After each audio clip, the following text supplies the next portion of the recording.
इंसान का बच्चा जब पैदा होता है आप जानते हैं कि वो बिल्कुल ऐसे होता है जैसे उसका ब्लैंक पेपर। ह्यूमन बीइंग में ऐसी उन्होंने सुपर नेचुरल एक्टिविटी की एक सर्टन सिनेरियो में कि जो ह्यूमनली पॉसिबल ही नहीं है। unconscious is much faster than our conscious. सबसे ज़्यादा जो टॉप में जो एक्सपर्ट हैं उनके पास एक रिपोर्ट जाके रख दें, उनको कहें सर लेट्स प्रैक्टिस इट, आपको निकाल के बॉडी रिपोर्ट में डालें। ये डिफरेंट चीज़ है दोनों। वो लाइट की स्पीड से ट्रैवल कर सकती है स्पेस में। तो लेट्स से कि हम एक जो है ना वो मार्स पे रोबोट रख देते हैं और उसके बाद अदनान के जो ब्रेन की इंफॉर्मेशन है वो डायरेक्ट थ्रू लाइट वो मार्स पे उस रोबोट में ट्रांसफर कर देते हैं। तो Adnan will be there within a few minutes on Mars. तो आप क्या समझते हैं कि जो हमारा अनकॉन्शियस माइंड है उसका कंपैरिजन आर्टिफिशियल इंटेलिजेंस के साथ किया जाए तो कौन कहाँ स्टैंड करता है? How we can train our unconscious, कि कैसे हम अनकॉन्शियस से अपने डिज़ायर्ड रिजल्ट्स लेने के लिए उसको ट्रेन कर सकते हैं। हेलो गाइस, कैसे हैं आप? आज हम बात करने जा रहे हैं माइंड के बहुत ही पावरफुल पार्ट अनकॉन्शियस पे, जो कि मेरा one of the favourite topic है।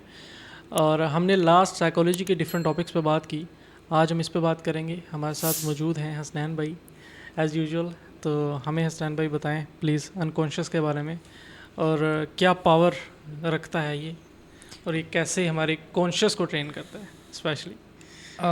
अदनान, ये वो टॉपिक है जिस पे आई थिंक आप बहुत ज़्यादा इंटरेस्टेड हैं ऑलरेडी।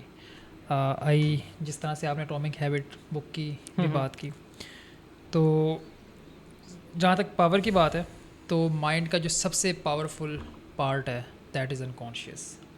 उससे पहले हमने कॉन्शियस और सब कॉन्शियस के पार्ट्स आते हैं। मैं थोड़ा सा अगेन, हालांकि हमने पिछले साइकोलॉजी टॉपिक्स में उसको डिफ्रेंशिएट कर लिया था, लेकिन अगेन कॉन्शियस वो होता है जिससे हम अवेयर होते हैं राइट नाउ, जो हमारे अवेयरनेस के अंदर राइट नाउ मौजूद है, वो उसे कॉन्शियस कहते हैं। फिर उसके बाद आता है सब कॉन्शियस। सब कॉन्शियस वो होता है जो उस अवेयरनेस के नीचे होता है, एक्सेसिबल मेमोरी, यानी कि राइट नाउ मैं अवेयर नहीं हूँ, लेकिन जब भी मैंने माजी की कोई चीज़ पास्ट की याद करनी हो तो मेरी एक्सेसिबल मेमोरी में वो चीज़ पड़ी हुई है, मैं इजीली एक्सेस कर सकता हूँ, वो मेरा सब कॉन्शियस हो गया। उसके बाद फिर उससे भी नीचे सबसे ज़्यादा जो हिडन पार्ट होता है दैट इज़ अनकॉन्शियस। ये हिडन भी होता है और ये सबसे बड़ा पार्ट होता है। आपने आइसबर्ग, टिप ऑफ आइसबर्ग वाली एक मिसाल देखी होगी कि जहाँ पे कॉन्शियस और सब कॉन्शियस माइंड एक ऊपर का आइसबर्ग बनाता है और नीचे वाला जो है सारा बड़ा आइसबर्ग का हिडन पार्ट है दैट इज़ अनकॉन्शियस। अच्छा, इसकी ना मैं एक एग्जांपल देता हूँ। मैं आजकल I am a little bit interested in aviations, जहाज़ कैसे उड़ते हैं, पायलट्स जो है ना वो किस तरह से उड़ाते हैं और उसके क्रैशेस कैसे होते हैं एवरीथिंग। तो अगर मैं उसकी एनालॉजी दूँ तो आप इंटरेस्टिंग फैक्टर ये है कि जब पायलट जहाज़ को टेक ऑफ करता है और उसको लैंड करता है उस टाइम पे वो मोस्टली मैनुअल करते हैं। मेजॉरिटी ऑफ द टाइम 90% से ज़्यादा टाइम वो जो जहाज़ उड़ रहा होता है वो ऑटो पायलट पे होता है। अच्छा, ऑटो पायलट पे पायलट्स लगा देते हैं, फिर जस्ट उसको मॉनिटर करते हैं। जब जहाज़ जो है ना वो अपने टेक ऑफ के बाद अपनी एक सर्टेन हाइट पे पहुंच जाता है, एक डायरेक्शन उन्होंने सेट करनी होती है, सेट करना होता है उसके इवन बाद फिर राइट, और इवन फिर उसकी डायरेक्शन के मुताबिक जहाज़ खुद मूव करते रहते हैं। जहाज़ में हंड्रेड्स ऑफ फैक्टर्स होते हैं और एक इंसान के बस की बात ही नहीं है कि वो eight a time hundreds of factors को कैलकुलेट करके एट अ टाइम कंट्रोल कर सके। तो इस वजह से वहाँ पे ऑटो पायलट नेसेसरी है। उसके बगैर there is not a single pilot in human history के जो पूरे जहाज़ के उन हंड्रेड्स फैक्टर्स को एट अ टाइम कंट्रोल कर सके। तो मेजोरिटी ऑफ दैट 90% से ज़्यादा फैक्टर जो होते हैं उन्होंने ऑटो पायलट पे लगाए होते हैं ऑलरेडी। मतलब इंसान की जो एक कैपेसिटी है उसके बाहर चली जाती है वो बात, 100 पॉइंट्स। एग्जैक्टली। तो इसी तरह से हमारा अनकॉन्शियस भी राइट नाउ आप और मैं बैठे हुए हैं, हम कितना ही कॉन्शियस हैं कि हमारी इस टाइम पे हार्ट बीट ये होनी चाहिए, बाहर अगर टेम्परेचर इतना है तो मेरे बॉडी के अंदर टेम्परेचर इतना होना चाहिए और मेरे लिवर को इतना हीट जो है ना वो बनानी चाहिए, या मेरे एक एक बॉडी के पार्ट को किस तरह से काम करना चाहिए, जो मेरी ब्रीथिंग की स्पीड है वो कम या ज़्यादा होनी चाहिए। ये सारी चीज़ों से हम अवेयर नहीं होते। हाँ, ये ज़रूर है कि आप मेडिटेशन के दौरान ऐसे बैठें और किसी सर्टेन एक पार्ट पे फोकस कर लें, बट जब आप उस पार्ट पे फोकस करेंगे बॉडी के, आप एट अ टाइम अपने बॉडी के 5 डिफरेंट पार्ट पे फोकस नहीं कर सकते। ये मेरी कैपेसिटी से ही बाहर की चीज़ है। तो इसका मतलब ये है कि मेजॉरिटी ऑफ जो माई सेल्फ है, स्पेशली मेरे माइंड का पार्ट है, that is unconscious. It is too much powerful and in the same way ये इस पावरफुल होने का मतलब इसका ये नहीं है कि ये मुकम्मल तौर पे हमारे कंट्रोल से बाहर है। हम इसको कुछ हद तक, आई एम नॉट सेइंग कि कम्प्लीटली हम कंट्रोल कर ही नहीं सकते। उसकी रीज़न ये है कि मेरे कॉन्शियसनेस और सब कॉन्शियस कभी भी इसको मुकम्मल तौर पे एनकम्पस नहीं कर सकती अनकॉन्शियस को, उसको मेरी कॉन्शियसनेस की लिमिट से ही बाहर की चीज़ है। हाँ, ये ज़रूर है कि हम इसको, क्योंकि ये ऑटो पायलट मोड पे और हमारी अनकॉन्शियस चल रही होती है, तो हम इसको कुछ हद तक स्टीयर कर सकते हैं, डायरेक्शन दे सकते हैं। और मज़े की चीज़ है, बल्कि आप ये बात मुझे भी करते रहते हैं कि अगर हम अपनी हैबिट से एक बार बिल्ड कर लेते हैं, हमने बस उस फ्लो और उस मोमेंटम में जाना होता है। इसका मतलब ये है कि हमने अपने अनकॉन्शियस को ट्रेन करना है। हम बस उसे इनपुट्स दे सकते हैं। Right. आउटपुट अगर आपने जो एक्सपेक्ट करते हैं उस हिसाब से आपने इनपुट्स देनी होती हैं, वो ऑटोमेटिकली वो सिस्टम से गुजर के आपको वो आपके डिज़ायर्ड जो रिजल्ट्स हैं वो देती हैं। एग्जैक्ट। तो habits one of the main जो अपना पार्ट है जो उसमें रोल प्ले करती हैं वो हैबिट्स हैं। एग्जैक्ट। जो हमारा ओवरऑल अनकॉन्शियस हमारी अपनी जो सेल्फ इनर सेल्फ में जो आइडेंटिटी होती है ना वो बनाती है। जैसे हम कहते हैं कि यार इस पर्सन की नेचर ऐसी है, ये इसी तरह ही बिहेव करता है, या वो जो एक चीज़ें बनी होती हैं ना वो अनकॉन्शियस के अंदर मतलब ज़ाहिर है वो अनकॉन्शियस होता है, जो वो हमारे बिहेवियर्स को ट्रेन कर रहा होता है या एग्जीक्यूट करवा रहा होता है। उसके पीछे एक्शंस हमारे ही होते हैं, हमारे ही एक्शंस होते हैं जिससे अनकॉन्शियस बना होता है। इंसान का बच्चा जब पैदा होता है, आप जानते हैं कि वो बिल्कुल ऐसे होता है जैसे उसका ब्लैंक पेपर है, ठीक है। आप फ़र्ज़ करें वो अगर वो स्पेस में पैदा हुआ है या अगर वो किसी और सियारे में पैदा होगा, ओबियसली वो उस हिसाब से एडजस्ट होगा, उसकी बॉडी भी शायद उस हिसाब से ही एडजस्ट होगी। एनवायरनमेंट और आपको पता है हम डीएनए हमारा जो इवॉल्व करता है वो एक डिफरेंट प्रोसेस है, उससे एपिजेनेटिक्स कहते हैं। हाँ, उसी के साथ वो अनकॉन्शियस भी लिंक करता है। अब हम जब यहाँ पे अर्थ में पैदा होते हैं, अब कुछ चीज़ें तो हैं कि जैसे एक जानवर का जानवर होता है, जैसे अपना बकरी है या भैंस है, ठीक है, उनका बच्चा पैदा होता है, उनमें एक कोड होता है सर्टन, ठीक है। वो अपने थोड़ी देर बाद वो जैसे ही वो स्टेबल होता है वो उठ के भागने भी लग जाते हैं। हमारा जो इंसान का बच्चा होता है वो ऐसा ऐसा डेवलप होता है, वो अपने इन्वायरमेंट को स्कैन कर करके उसकी एक वो बनती है, अडोप्टेबिलिटी बनती है, ठीक है। उसी के साथ भी अनकॉन्शियस ट्रेन होने लग जाता है। फिर उसी के साथ जो आदत होती हैं, जो हम खाते हैं, जो सुनते हैं, जो बोलते हैं, वो सारी चीज़ें, हमारी IQ भी वहीं पे डेवलप हो रहा होता है, हमारा EQ भी वहीं पे डेवलप हो रहा होता है, हमारी वो सारी चीज़ें हमारा इन्वायरमेंट शेप कर रहा होता है। तो वहीं पे आदत वगैरह वो सारी चीज़ें मैं कह रहा हूँ ना वहाँ से बनने लग जाती हैं। अब वहाँ पे कंट्रोल सारा पेरेंट्स के पास होता है, फिर आहिस्ता आहिस्ता जब बड़े हो जाते हैं हमारे पास भी कंट्रोल आता है। फिर तो कहने की बात यह है कि पावरफुल है, मोस्ट पावरफुल है, लेकिन ये कंट्रोलेबल है। बट इसको कंट्रोल करना एक थोड़ा टेक्निकल पार्ट है, उसको बड़ा ट्रिकी है, बड़ा आपने इसको समझ के एक एक्शंस होते हैं काइंड ऑफ जो आप लेते हैं। और ये ऐसा नहीं है कि ये कोई अभी कोई लेटेस्ट कोई बहुत ज़्यादा अनडिस्कवर्ड है, इस पे ऑलरेडी बहुत सारी चीज़ें, बहुत से रिसर्च हो चुका है। अब हमारे पास उसकी समझ लो प्रोडक्ट्स आ रहे हैं जिसको हम यूटिलाइज़ करके अपनी लाइफ को बेटर कर सकते हैं। बिल्कुल ऐसे। जैसे one of the best book है जो मुझे पसंद है, जिसने मुझे ये टॉपिक के इंट्रोड्यूस करवाया, वो था atomic habit by James clear. ये मेरी one of the first books हैं और मेरी one of the favourite books हैं। इस बुक ने कम्प्लीटली मेरी लाइफ चेंज कर दी। मुझे पता है, मुझे याद है, मैं आप ही ने उस वक्त मुझे बुक्स पे लगाया था, हम जब फर्स्ट ईयर में थे, तो उस वक्त ये बुक आई थिंक आपने ही इंट्रोड्यूस करवाई थी, आई नो। तो मैंने ये बुक जब रीड की तो मेरे तकरीबन मेरे जो समझ लो एक पर्सन होता है ना जो अपने सेल्फ को आइडेंटिफाई नहीं कर पाता, जो हमारी आइडेंटिटी क्राइसिस हैं, जो हम समझते हैं यार मैं ये करना चाहता हूँ, मैं नहीं कर पाता, मैं ये करना चाहता हूँ। हम अपने आप को ना एक ऐसे फील करते हैं जैसे हम एक दरिया में हैं या एक समुंदर में हैं, बस जैसे लहर आएगी वैसे बह जाना है, go with the flow, go with the flow. वो क्यों है? क्योंकि हमारा खुद पे कंट्रोल ही नहीं है, हम अपनी इन्वायरमेंट को जानते नहीं हैं, चीज़ों को जानते नहीं हैं। अब वो जो चीज़ें मैंने सारी यहाँ से सीखी, मेरी तकरीबन इफ़ नॉट 80 to 90% मेरी प्रॉब्लम्स इस बुक ने सॉल्व कर दी। क्यों? By understanding how human brain and human body works. तो वो जो एक पार्ट है बहुत इंपॉर्टेंट है। अच्छा, फिर इसमें इंटरेस्टिंग फैक्टर ये है कि जब हम एक बार ट्रेन कर देते हैं अपने अनकॉन्शियस को, द थिंग इसके वो जो हमारा एफर्ट वाला पार्ट लग रहा होता है, वो हमारा जब कॉन्शियसली एक नई चीज़ इंट्रोड्यूस कर रहे होते हैं अनकॉन्शियस को, उस टाइम पे हमारी एफर्ट लग रही होती है, हमें थोड़ी सी पेन फील हो रही होती है, अनकंफर्टेबल होता है या अनकंफर्टेबल होता है। लेकिन जब एक बार अनकॉन्शियस को हमारी चीज़ मिल गई, उसमें एक कोडेड हो गई, तो उसके बाद वो चीज़ हमारे लिए एफर्टलेस हो जाती है। तो that is the biggest science of के उस अनकॉन्शियस को ट्रेन करना। सही है। एक काइंड ऑफ एल्गोरिथम है हमारा ब्रेन का भी, राइट। जैसे हम देखते हैं सर्च इंजन गूगल्स का एल्गोरिथम है, हर सोशल मीडिया प्लेटफॉर्म का एल्गोरिथम है। जो भी चीज़ ऑटोमेटिक एक सिस्टम पे डिसीजन मेकिंग की एक एल्गोरिथम या प्रोसेसेस पे काम करती है, वो एक एल्गोरिथम बनाता है उसके बैक एंड पे। हमारा अनकॉन्शियस भी काइंड ऑफ एक एल्गोरिथम ही है, थोड़ा ज़्यादा कॉम्प्लेक्स होगा, लेकिन वो उसको ट्रेन करने के लिए जो इनपुट्स हम देते हैं, अब जैसे एआई है, आज लोग ज़्यादा उसको समझ पाएंगे, एआई है, हम एआई आर्टिफिशियल इंटेलिजेंस को ट्रेन करने के लिए उसको इनपुट्स देते हैं, उसको पहले बताते हैं कि ये है, ये है, ये इन्फॉर्मेशन है, ये इन्फॉर्मेशन है, फिर वो सारी इन्फॉर्मेशन को कलेक्ट करता है और हमें एक डिज़ायर्ड रिजल्ट्स ला के देता है। हमारा सबकॉन्शियस माइंड भी काइंड ऑफ उससे जैसा ही है, बट वो उससे फार फार मोर पावरफुल है, इतना पावरफुल है कि हम अभी नहीं उसको, जैसे आपने वो टिप ऑफ द आइसबर्ग की बात की, वो कम्प्लीटली ऐसे ही है। हम कॉन्शियसनेस में जो जो चीज़ें सोच सकते हैं, इमेजिन कर सकते हैं, अनकॉन्शियस माइंड आपको इवन के सुपर नेचुरल लेवल तक की एबिलिटीज़ दे सकता है। आई गेस अब मुझे अपनी इंफॉर्मेशन पे डाउट है कि आई थिंक मैंने सुना है या मैंने टीवी न्यूज़ में सुना है, बुक्स में कहीं पढ़ा है कि सम टाइम्स ह्यूमन बीइंग में ऐसी उन्होंने सुपर नेचुरल एक्टिविटी की एक सर्टन सिनेरियो में कि जो ह्यूमनली पॉसिबल ही नहीं है, जो एक सुपरमैन लेवल तक की एक एबिलिटी है। फ़र्ज़ करें, अब मैंने देखा कि एक बिल्डिंग गिर रही थी, अब आई डोंट नो वो जापान में था, वो यूएसए में था, कहाँ था, बिल्डिंग गिर रही थी, उस बिल्डिंग में एक बंदे के ऊपर उसकी टांग पे वो गिरी वो अपना, तो उसने वो उठा के खड़ा हो गया, या फिर ये सिनेरियो था, या फिर ऐसा था कि उसका बच्चा सामने खड़ा हुआ था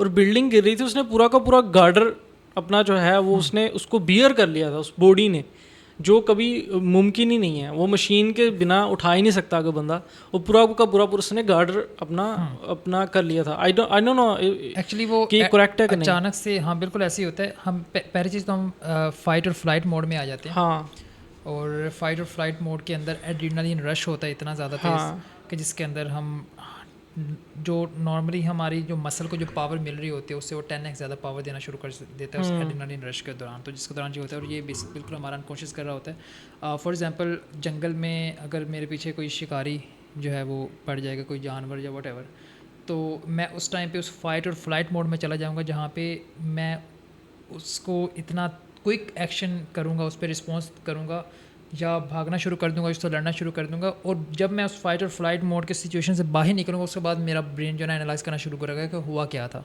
एग्जैक्टली यही आप अगर आपके साथ कभी एक्सीडेंट हुआ हो तो आपको ये चीज़ ज़्यादा बेटर प्रैक्टिकल लाइफ में अंडरस्टैंड होगी कि जब वो एक्सीडेंट का सिनेरियो होता है उसके दौरान हम इतना क्विक मोड में होते हैं, हमारा हम कुछ ना कुछ कर रहे होते हैं, बट हमारा क्योंकि कॉन्शियसनेस उसके साथ मीट नहीं कर पा रहा था। आपके दिमाग को प्रोसेसिंग करने के लिए एक टाइम चाहिए, एक प्रोसेसिंग टाइम रिक्वायरमेंट होता है, बेशक वो मिली सेकेंड्स में है। जब इतनी फास्ट चीज़ें हो रही होती हैं, आप कुछ ना कुछ कर रहे होते हो बस।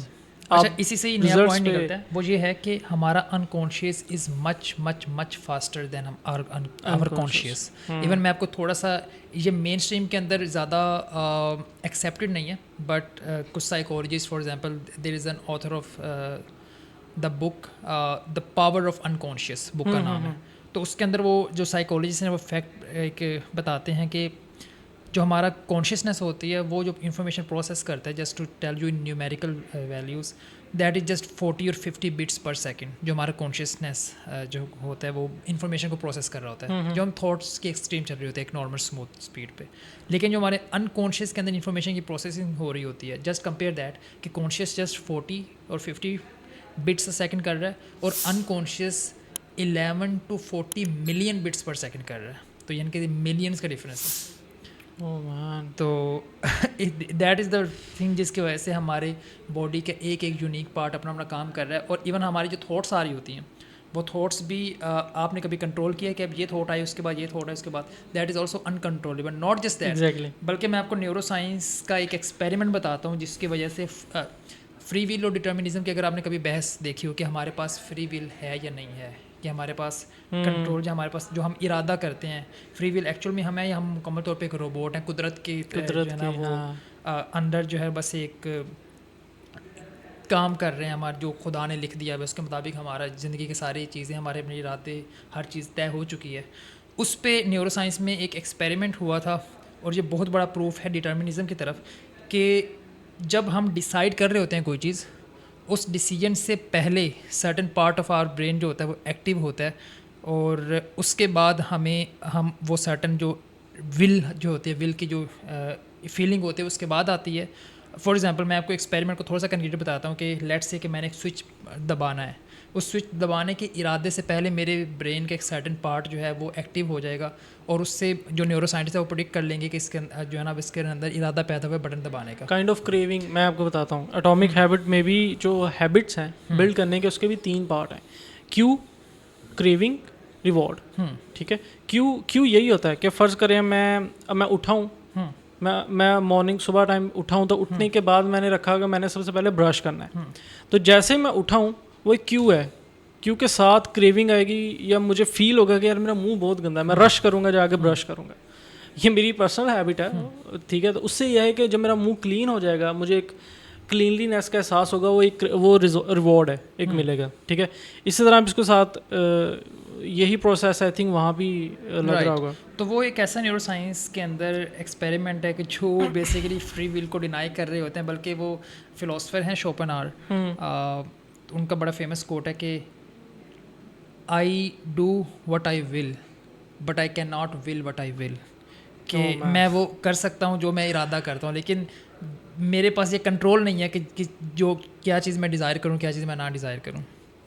तो I do what I will but I can not will what I will. तो मैं अपने विल को कंट्रोल नहीं कर सकता, वो विल मुझे आई जस्ट फील कि मुझे ये करना चाहिए तो मैं करता हूँ। तो ये बेसिकली फ्री विल और डिटर्मिनिज्म की है कि हमें हमारे अनकॉन्शियस से हमारे डिज़ायर्स और इरादे हमारे आ रहे होते हैं, और वो जो आपने लास्ट टाइम बात की थी कि हमारे माइंड का भी एक माइंड होता है जो हमें कंट्रोल कर रहा होता है। exactly. तो हमें वो देखना होगा कि क्या हम उससे कंट्रोल हो रहे हैं या क्या हमारी कॉन्शियसनेस जो है ना वो उसको कंट्रोल कर रही है, क्योंकि ये वाली चीज़ होती है। आप अगर मेडिटेशन वाली साइड पे जाते हैं या सूफीज़म की तरफ जाते हैं, बुद्धिज़्म की तरफ जाते हैं, तो वो ये बात करते हैं कि मोस्टली जो है वो हमारे वो चीज़ें जो जिनसे जो हमारी बिलोंगिंग्स हैं, मेरी बॉडी मेरी बिलोंगिंग है, ये मेरी बॉडी मैं नहीं हूँ। मैं जब कहता हूँ मेरा जिस्म इसका मतलब है कि वो मुझसे सेपरेट एक चीज़ है जिसको मैं ओन करता हूँ। मेरा माइंड जो है वो मुझसे सेपरेट है जिसको मैं ओन करता हूँ। तो मैं क्या हूँ? मैं एक वो सर्टन एंटिटी है एग्जिस्टेंस के अंदर जो अपने माइंड को भी ऑब्जर्व कर रही है, इस बॉडी को भी ऑब्जर्व कर रही है और हर चीज़ को ऑब्जर्व कर रही है। यही चीज़ बुद्धिज़्म और सूफीज़म के अंदर एक यूनिक वो आपको इनसाइट देते हैं कि मैं ना ये बॉडी हूँ, ना ये माइंड हूँ, और ना ये बाकी किसी को कोई और चीज़ हो। These things I own these things. अच्छा एक ना वैसे मेरे ज़हन में थॉट आ गया, मैंने एक मूवी देखी है, उसमें वो क्या करते हैं, उसमें इंसानों को जो आप मैं की बात कर रहा हूँ, उस मैं को ना ह्यूमन बॉडी से निकाल के रोबोट की बॉडी में डाल देते हैं। क्या ये पॉसिबल है? If that is a information का कोई सर्टन पैटर्न, जो कोई कोड या कोई कोग्निटिव पैटर्न कोई, तो फिर तो पॉसिबल है। बल्कि वो जो ह्यूमन ब्रेन इंटरफेस के बाद जो कहते हैं कि हमारी कॉन्शियसनेस से हमारा माइंड जो है वो माइग्रेट कर सकता है डिजिटल फॉर्म के अंदर किसी भी और कंप्यूटर के अंदर, तो अगर ऐसा कोई सिनेरियो है तो फिर तो पॉसिबल है। और एक और चीज़, आपको लगता है क्या कोई भी रोबोटिक बॉडी हमारी ह्यूमन बॉडी से बेटर होगी? अगर बॉडी की बात की जाए तो येस, देयर आर चांसेस कि वो हमसे मच बेटर होगी, क्योंकि हमारी बॉडी जो है, अब यहाँ पे भी मैं एक वर्ड यूज़ करूँगा, हमारी बॉडी एक अनकॉन्शियस एवोल्यूशनरी प्रोसेस के थ्रू बनी है। अनकॉन्शियस से मुराद ये है कि उसमें कोई किसी जो है ना वो एजेंट ने विलफुली जो है ना वो एक चीज़ को आप तो नहीं जानते, क्या पता, लेट्स से क्या पता एक एजेंट हो जिसको हम खुदा कहते हैं, क्या पता एक एजेंट हो जिसने विलफुली बनाई हो हमारी बॉडी, एक बेशक एवोल्यूशन के साथ ही बनी है, ठीक है, जिस तरह भी वो प्रोसेस है, तो क्या पता वो एक विलफुली बनी है body. That is a speculation, और अगर ये प्रूव हो जाते तो वी विल एडमिट दैट। हाँ, उसमें ये है कि हमने जब एवोल्यूशन का प्रोसेस देखा है एम्पिरिकल वर्ल्ड के अंदर, तो उसके अंदर हमें ये नज़र आता है कि हमारी बॉडी में बहुत से फ्लॉज थे, अभी भी हैं। इवन वो जो अपेंडिक्स हमें होता है, अपेंडिक्स इसलिए होता है कि हमारे जो एंसेस्टर्स के जो वो टेल थी, वो टेल आहिस्ता आहिस्ता रिड्यूस हो गई, लेकिन अब वो अभी भी उस टेल की जो रूट है, वो जो चिम्स के थ्रू हमें मिलती है, वो हमारे अंदर होती है, और जिस पर्सन के अंदर वो टेल की रूट थोड़ी सी बढ़ जाती है उसे अपेंडिक्स हो जाता है। तो द थिंग इज़ कि हमारी बॉडी परफेक्ट नहीं है, तो फिर हमें वो जो जिसने विलफुली हमारी बॉडी बनाई है उसको हमें पूछना चाहिए कि ये चीज़ें परफेक्ट क्यों नहीं बनी, या हमारी बॉडी अभी भी उस एवोल्यूशन के प्रोसेस के थ्रू भी चेंज होकर इम्प्रूव हो रही है या समटाइम रिग्रेस हो रही है। तो द थिंग इज़ के मोस्ट प्रॉब्ली एम्पिरिकल वर्ल्ड के अंदर जब हम बात करते हैं तो एवोल्यूशन का प्रोसेस अनकॉन्शियस वे में हुआ है। तो उसके अंदर जब आप इसमें अब ये भी है ना कि सॉरी आपकी बात काटी, इसमें ये भी है ना कि अब जो इंसान है वो ज़्यादा कॉन्शियस, अब इंसान वो रद्दो बदल वाली स्टेज पे आ गया है। अब एवोल्यूशन होता है एक लॉन्ग प्रोसेस, एक जैसे डिकम्पोजिशन है, फर्ज करो एक चीज़ है वो एक सर्टन सिनेरियो में पड़ी है, वो अरबों सालों बाद कुछ बनती है, ऑयल बनता है, हीरा बनता है, तो सोना बनता है, अनकॉन्शियस एवोल्यूशन। वो एक एवोल्यूशन चलता आ रहा था जब तक इंसानों ने ये इंडस्ट्रियल एग्रीकल्चर रेवोल्यूशन आग ये चीज़ें वगैरह दरियाफ्त नहीं की। उसके बाद अब हमने चीज़ों को ट्विस्ट करना शुरू कर दिया। तो अब का जो आगे का एवोल्यूशन है वो तो पहले ही डिस्टॉर्ट हो गया। अब जैसे हमारा फूड उसमें केमिकल हम यूज़ कर रहे हैं, हम ऐसी चीज़ें यूज़ कर रहे हैं जो ऑब्वियसली एवोल्यूशन का प्रोसेस को तो उसने ख़राब कर दिया। और उसमें फिर हमें एक बड़े वाइजफुली हमें देखना होगा कि हम किस किस चीज़ को हम इंटरप्ट अगर कर रहे हैं तो उसको किस कॉन्शियसली इम्प्रूव कैसे कर सकते हैं। अब पहले अनकॉन्शियस एवोल्यूशन था, अब हमने कॉन्शियस चेंज लेके आना, जो कॉन्शियस इम्प्रूवमेंट करनी है। तो वो हम किस तरह से कर सकते हैं अपनी बॉडी की, जो आपने पहले बात की कि हमारी जो वो जिससे बेसिकली ट्रांस ह्यूमनिज़म की एक पूरे स्कूल ऑफ थॉट है कि जो कहती है कि हमारी जो ना सिर्फ बॉडी, हमारा माइंड, इन सब को जो है वो अब इंसानों से नेक्स्ट लेवल पे जाना। वो जो लास्ट टाइम शायद मैंने आपको नीचा के कोट बताया था 10 बहुत ज़्यादा तशरीह में कि नीचा कहता है कि उस ज़रतश की ज़बान से बोलता है कि man is something to transcend. इंसान एक ऐसी चीज़ है जिससे अब उससे आगे बढ़ना, जिस तरह से हम एप से बंदरों से आगे बढ़े हैं, तो मैन जो है वो एक चेन का एक पार्ट है, कड़ी है। It is not the end. इंसान एक एंड नहीं है, इंसान से आगे भी हमसे ज़्यादा बेटर लाइफ की फॉर्म्स आएंगी। जो आपने पहले बात की कि हमारी जो बॉडी है वो इम्प्रूव हो सकती है, वो रोबोटिक बनती है। आई वुड से कि उसके अंदर दो चीज़ें आ जाती हैं। पहले तो ये कि हम कार्बन बेस्ड लाइफ है। अच्छा, अगर पीरियोडिक टेबल देखेंगे तो कार्बन से नीचे वर्टिकली आपको जो एलिमेंट मिलेगा वो है सिलिकॉन। सबसे ज़्यादा वैसे जो वो देयर इज़ अ टर्म जो मैंने आपको लास्ट टाइम भी बताई थी, मेरे जहन में नहीं आ रही, कैटिनेशन कार्बन की। तो सबसे ज़्यादा जो कैटिनेशन की एक कैपेसिटी होती है वो तो कार्बन की होती है, लेकिन कार्बन के बाद अगर कैटिनेशन की सबसे ज़्यादा कैपेसिटी होती है तो वो उससे जो वर्टिकली नीचे एलिमेंट है सिलिकॉन उसकी होती है। तो इसलिए वो कहते हैं कि अगर यूनिवर्स के अंदर कार्बन बेस्ड लाइफ ना हुई तो next most possible life is silicon based life. Silicon is metal, but still carbon अभी भी तो टॉप पे है ना। तो ज़ाहिर है बहुत सारी ज़ाहिर जब पॉसिबिलिटीज़ उसकी कम होंगी कैटिनेशन की, तो बहुत सारे फीचर्स या बहुत सारी वो पॉसिबिलिटी वो भी कम हो जाएंगी, इसकी लिमिटेशंस भी फिर ज़्यादा होंगी सिलिकॉन की कार्बन से। सिलिकॉन की लिमिटेशंस तो मैं नहीं कह सकता उसकी, हाँ उसकी कैटिनेशन कम है, लेकिन फॉर एग्जांपल वो उसके जो टेम्परेचर की कैपेसिटी है वो ज़्यादा है। सिलिकॉन एक मेटल है, आप ये देखें तो वो लेट्स से कि 200 डिग्री सेल्सियस पे भी स्टेबल रह सकते हैं उसके मॉलिक्यूल्स जो बनेंगे, कंपेयर टू कार्बन के जो कि 100 डिग्री के बाद तो टूटना शुरू हो जाते हैं। अगर हम खाना भी बनाते हैं तो वो भी किसी और फॉर्म में कन्वर्ट होना शुरू हो जाता है 100 डिग्री के बाद, 120 डिग्री के बाद। तो कार्बन की वो स्टेबिलिटी नहीं रहती टेम्परेचर वाइज, लेकिन वो डिकम्पोजेबल है इजीली। मतलब प्रोसेस में अगर आप अर्थ के प्रोसेस को देखें ना, तो उसके प्रोसेस में वो जल्दी साइकिल कंप्लीट करता है। राइट। तो वो हमारे अर्थ के मुताबिक तो carbon based life is much much much feasible, लेकिन there must be the planets जहाँ पे सिलिकॉन बेस्ड लाइफ, उसका टेम्परेचर ज़्यादा है, उस पर वहाँ पे कार्बन लेट से कम है या वहाँ पे सिलिकॉन ज़्यादा है। तो देर इज़ अ पॉसिबिलिटी कि अगर कार्बन के बाद किसी चीज़ की लाइफ होगी तो सिलिकॉन बेस्ड लाइफ होगी मेटल में। I think I am sorry again. अच्छा, जैसे मैंने अभी कहा ना कि कार्बन जो है वो अपना साइकिल जल्दी कंप्लीट करता है, इसलिए हम शायद अगर एक इंसान कार्बन से बना है, एक इंसान सिलिकॉन से बना है, आई गेस सिलिकॉन वाला पर्सन जो ज़्यादा देर तक वो मतलब ज़िंदा रहेगा, उसकी जो प्रोसेस है साइकिल का वो लंबा है, उसकी उम्र भी ज़्यादा होगी।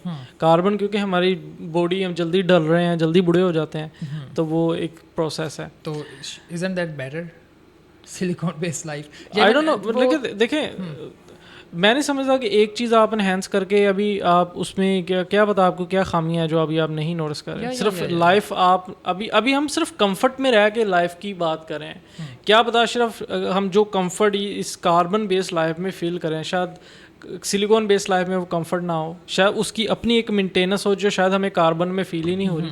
बहुत सारी चीज़ें हो सकती हैं। We should at least experiment that. और ना सिर्फ वो सिलिकॉन बेस्ड लाइफ, तो चलो वो एक अनकॉन्शियस एवोल्यूशन प्रोसेस के थ्रू होगी। एक्सपेरिमेंट तो तब होगा ना जब पहले तो आप अपनी बॉडी से मी को अलग कर पाएँ। मी को तो अलग करना सीखें, फिर ही आप किसी और चीज़ में डालेंगे। बस उसके लिए हमें मेडिटेशन, बुद्धिज़्म, सूफीज़्म, इस सब को थोड़ा सा एक्सप्लोर करना होगा कि उनकी सेंसेस वो एग्जैक्टली क्या बात करते हैं, क्योंकि they are too much trained और उन्होंने मतलब कि पूरी स्कूल ऑफ थॉट्स जो है ना वो इसी पे बने हुए कि किस तरह से हम अपनी मी को, अपने आप को अपनी अना से, अपनी बॉडी से, अपने माइंड से सेपरेट करें। बल्कि वो एक देखिए सेपरेट नहीं है वो, अपने आई नो वो एक माइंड के लेवल पे अपने आप को डिफ्रेंशिएट करके फील करते हैं, लेकिन स्टिल वो सारा कुछ अंदर ही है। जो मैं बात कर रहा हूँ, लेट्स से एक आपके सूफीज़म में, बुद्धिज़्म में सबसे ज़्यादा जो टॉप में जो एक्सपर्ट हैं, उनके पास एक रिपोर्ट जाके रख दें, उनको कहें सर लेट्स प्रैक्टिस इट, अपने आप को निकाल के बॉडी रिपोर्ट में डालें। ये डिफरेंट चीज़ है, दोनों एक कम्प्लीटली डिफरेंट चीज़ है, होल न्यू यूनिवर्स है। ठीक है, आई नो वो प्रैक्टिस करते हैं, आई रिस्पेक्ट दैट, मैं उनके ख़िलाफ़ नहीं हूँ या, बट मैं जो बात कर रहा हूँ उसको भी समझे मैं क्या कह रहा हूँ, दो डिफरेंट चीज़ें हैं। अभी इस पे जो आप बात कर रहे हैं वो ब्रेन कंप्यूटर इंटरफेस के बाद का प्रोसेस है कि हमारे जो माइंड की जो डाटा है वो डायरेक्ट कंप्यूटर में जाना शुरू होगा, और उसके बाद वो मिशो काकू उस पर अपनी वो इंसाइट्स पेश करते हैं कि इतना आसान हो जाएगा माइग्रेट करना। फॉर एग्जांपल इंफॉर्मेशन जो है वो लाइट की स्पीड से ट्रैवल कर सकती है स्पेस में। तो लेट्स से कि हम एक जो है ना वो मार्स पे रोबोट रख देते हैं, ठीक है, और उसके बाद अदनान के जो ब्रेन की इंफॉर्मेशन है वो डायरेक्ट थ्रू लाइट वो मार्स पे उस रोबोट में ट्रांसफ़र कर देते हैं। तो Adnan will be there within a few minutes on Mars. आपने लूसी मूवी देखी है? हाँ, लूसी में भी इस तरह का कंसेप्ट है। अच्छा नहीं, लूसी में ज़रा कंसेप्ट है, इट इज़ अबाउट कि हमारे ब्रेन का जो है ना वो सिर्फ अ फ्यू % एक्टिव होता है और मेजोरिटी ऑफ इट्स जो है ना वो इनएक्टिव होता है। हाँ। तो वो जो मेन स्ट्रीम साइकोलॉजी है उसके मुताबिक तो वो चीज़ एक स्यूडो साइंस है, वो जो क्लेम है। एक्चुअली मैं इस तरह से कहूँगा कि हमारे माइंड फुली ही एक्टिव होता है। इट इज़ अबाउट कि most of that is unconscious. तो द थिंग इज़ के हमारा अनकॉन्शियस, जब हमारा माइंड हर वक्त एक्टिव होता है, और ये एक स्यूडो साइंटिफिक मिथ है कि हमारा 1% या 10% माइंड ब्रेन एक्टिव होता है और बाकी सारा सो रहा होता है। There is not something like that. हमारा जब आप न्यूरो साइंस में जाके एक्सपेरिमेंट करते हो ब्रेन के डिफरेंट पार्ट्स में, ये ज़रूर हो सकता है कि सर्टन पार्ट्स में एनर्जी ज़्यादा है और दूसरे में कम होती है, बट वो सारे एट अ टाइम एक्टिव होते हैं। इट इज़ अबाउट इवन जब हम सो रहे होते हैं हमारा ब्रेन उस टाइम पे भी एक्टिव होता है और वो उस टाइम पे भी काम कर रहा होता है। हमें ख्वाब नहीं दिखाने होते उसने। ख्वाब दिखाने अच्छा, ख्वाब कब दिखाता है? जब वो रिकवरी का प्रोसेस कर लेता है, दिन भर की मेमोरी स्टोर कर लेता है, पहले वाली मेमोरीज जो हैं वो अब सारी अपने दोबारा से उसको रिफ़्रेश कर लेता है मेमोरीज़ को।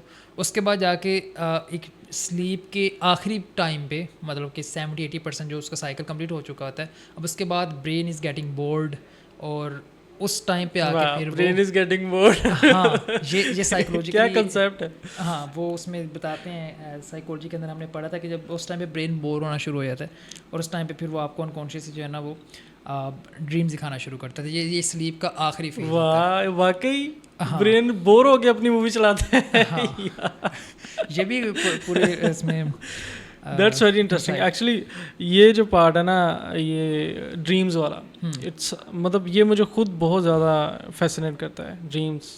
आपको याद होगा हमने जब फ्राइड की साइकोलॉजी पे बात कर रहे थे तो मैंने कहा था कि फ्राइड कहता था कि अनकॉन्शियस को हम वैसे तो एक्सेस नहीं कर सकते क्योंकि उसकी डेफिनेशन ही ये है, लेकिन dreams are roads to unconscious. अगर हम अपने ड्रीम्स को एनालाइज करना शुरू करें तो हमें उसके अंदर ऐसे सिंबल्स नज़र आएंगे कि जो हमें चीख के बता रहे होंगे कि हमारे अनकॉन्शियस में ये चल रहा है और हमारे अनकॉन्शियस में ये ट्रॉमास हैं, या वो इस तरफ ये चीज़ बताने की कोशिश कर रहा है।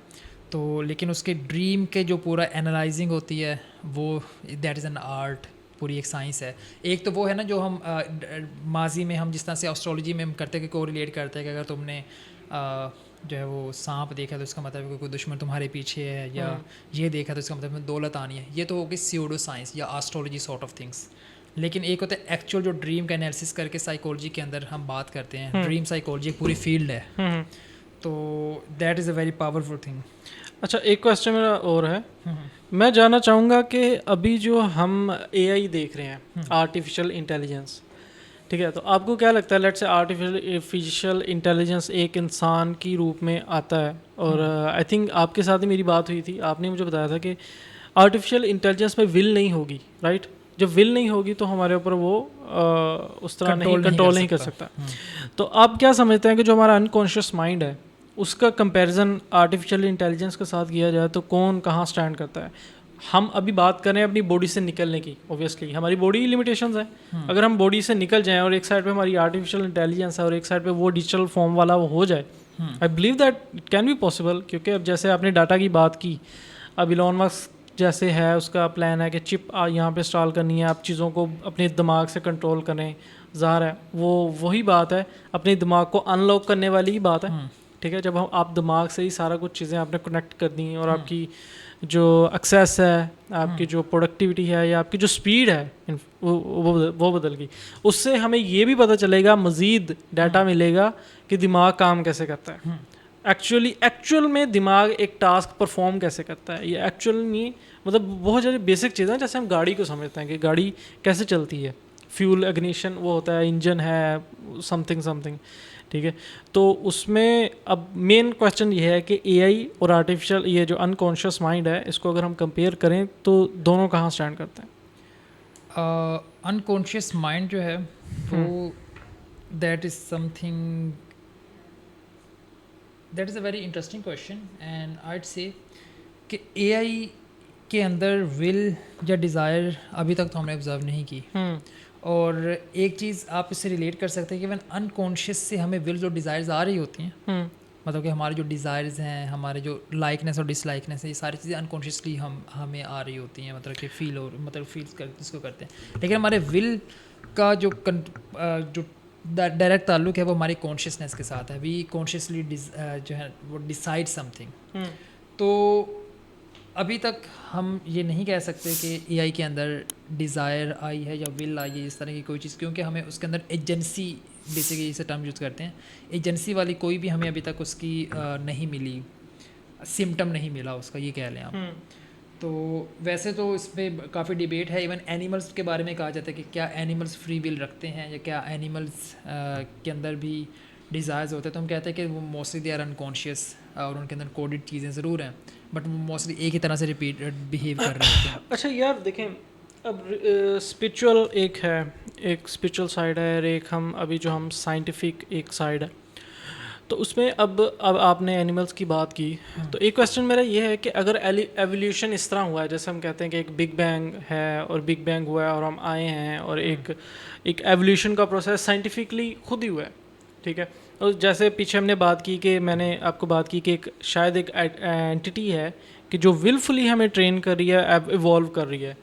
तो क्यों इस दुनिया पे सिर्फ एक ही ऐसा जानवर है, जानवर ही हम, एक ही ऐसा जानवर है जो इवॉल्व हुआ है, जिसमें इंटेलिजेंस आई है? क्यों नहीं दूसरा कोई जानवर करीब भी नहीं है? अगर नेचुरली अगर फ़र्ज़ करें जैसे नेचर काम करती है, ठीक है, वो कभी भी इस तरह फेवरिज्म एक साइड पे नहीं जाती। वो हमेशा, अगर आप 100 है, कोई ना कोई 80 पे होगा, कोई ना कोई 50 पे मिल जाएगा, कोई ना कोई 20 पे मिल जाएगा, वो कैपेसिटी में। एवोल्यूशन इस तरह, मतलब नेचर इस तरह काम करती है। तो क्यों सिर्फ इंसान ही इंटेलिजेंट हो पाए, कोई और बीइंग क्यों नहीं है? उसका आंसर हमने लास्ट टाइम जब सेपियंस की बात कर रहे थे, बिग हिस्ट्री की बात कर रहे थे, तो हमने देखा कि हमारे ब्रेन का एक सर्टेन पार्ट बहुत ज़्यादा डेवलप हुआ, जो कि बाकी दूसरे एनिमल्स किसी में भी इस तरह डेवलप नहीं हो सका। क्या ये एक ऐसा प्रोसेस था जो बहुत रेयर था? ये क्या ये प्रोसेस, मतलब ये प्रोसेस क्या किसी और में नहीं हो सकता था? क्या ऐसी कोई सर्कमस्टांसेस नहीं थे? It will take millions of years किसी भी और ये ज़्यादा पॉसिबिलिटी है कि एप्स के अंदर ही किसी ख़ास स्पीशीज़ में हो। मतलब कि द थिंग इज़ के it is very rare, but the thing is कि इट इज़ नॉट इम्पॉसिबल। और उसी वजह से जो डिफरेंट स्पीशीज़ निकलती आई हैं, उसमें से इंसानों के अंदर ये चीज़ आई है। और इट इज़ नॉट ये कि इंसान जो है वो पोटेंशली, मैं आई एम नॉट सेइंग कि मतलब कि मौजूदा जो दौर पे जो एग्जिस्ट करते हैं, पोटेंशली इंसानों से बहुत बेटर स्पीशीज़ मौजूद हो सकती हैं। ब्रेन की जो कैपेसिटीज़ हैं वो इससे ज़्यादा इन्हेंस हो सकती हैं, इवन एवोल्यूशन के दौरान भी। इट इज़ जस्ट के we are the luckier one के जो बाकी स्पीशीज़ के मुकाबले में हमारे जो न्यो कॉर्टेक्स है और वो सारे जो brain to body size ratio है, ये सारी चीज़ें हमारी कंपैरेटिवली ज़्यादा हैं। तो उसके पीछे एक नहीं डजन्स ऑफ डिफरेंट फैक्टर्स थे हमारे पिछली स्पीशीज़ के, जिसमें से एक ये था कि हम बाइपेडेस्ट्रियन बने। इसी तरह से वो ज़ाहिर है ब्रेन की डेवलपमेंट के साथ ही हुआ है ना कि हम बाइपेडेस्ट्रियन बने हैं। बात तो ब्रेन की है। नहीं, उसका बाइपेडेस्ट्रियन बनने के बाद हमारा ब्रेन और ज़्यादा डेवलप होना शुरू हुआ। तो उसके there are a lot of reasons. फिर हमारा जो थंब था वो सेपरेट हुआ हमारे बाकी लेकिन फिंगर्स अगेन से। वही बात है, एवोल्यूशन है वो ज़ाहिर है। अगर आप उसको देखें तो एक विलफुली हो रही है ना एक चीज़, अगर उसको विल में ऐड करें, लेट्स से एक पर्सन है विलफुली एक चीज़ को इवॉल्व करवा रहा है, ये चीज़ें It साथ के साथ feels और like- भी हो सकता है। It feels like willfully, लेकिन अभी तक उस पूरे प्रोसेस के दौरान अभी तक हमें कहीं भी इंटरप्शन अभी तक मतलब डिस्कवर नहीं हुई, मतलब उस पूरी हिस्ट्री के अंदर कहीं भी कि इस जगह पे जाके किसी जो है ना एंटिटी की इंटरप्शन हुई है और ये चीज़ बिल्कुल जो है ना वो साइंटिफिक लॉज को ब्रेक करके हुई है। देखो प्रॉब्लम तो ये है ही नहीं, साइंस का तो कभी है ही नहीं, उस एंटिटी के साथ प्रॉब्लम है नहीं, science is just a tool. मतलब अगर जो आई एम सेइंग कि व्हेन यू से कि विलफुली किसी और एंटिटी की तरफ से, तो उसमें हम जब आप ये कह देते हैं ना कि किसी एजेंट की तरफ से, तो उसमें फिर आप ये कहते हैं कि वो एजेंट जो है उस प्रोसेस को जो है वो वहाँ पे जो ये बायोलॉजिकल लॉज हैं या दूसरे लॉज हैं उनको कहीं ना कहीं ब्रेक कर रहा है। नहीं नहीं Okay. मैं ऐसे नहीं कह रहा, मैं ऐसे नहीं कह रहा। विलफुली देखें, विलफुली करने का अब आप होल प्रोसेस पहले तो आप समझते हैं कि वो एजेंट काम कैसे कर रहा है। अगर आप उसको समझें तो उसका काम ही लॉज के साथ है, उसका काम ही ये सारी फिजिक्स और इसके साथ है, ठीक है। वो उसको इस तरह नहीं बीच में आकर नहीं तोड़ देता, उसने एक प्रोसेस ही बनाया सारा। जब हम क्रिएटर की बात कर रहे हैं ना, हम पूरे यूनिवर्स, पूरे बिग बैंग की क्रिएटर की बात करते हैं, ठीक है। एवरीथिंग अगर उसमें समाया हुआ है तो वो ज़ाहिर है जो वो किसी भी, हम तो नहीं ना जानते, हम उसके उस ग्लोब के अंदर हैं, ठीक है, उसके नॉलेज के ग्लोब के अंदर हैं, वो उसने एक स्ट्रक्चर्ड वे में बनाया है, ठीक है।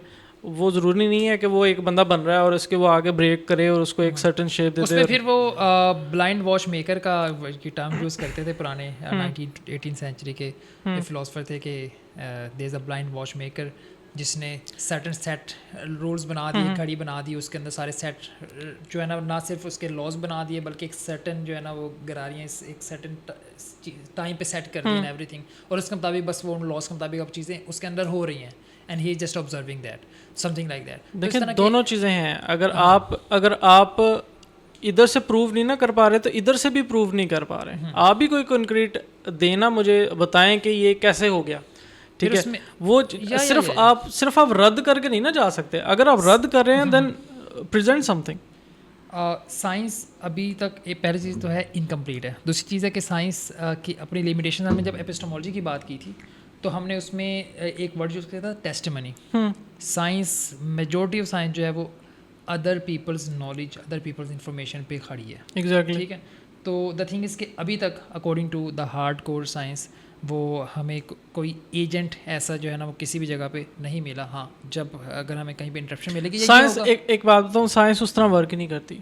Science doesn't care about agent. Science जब देखें वो उसको कभी भी नहीं मिलेगा।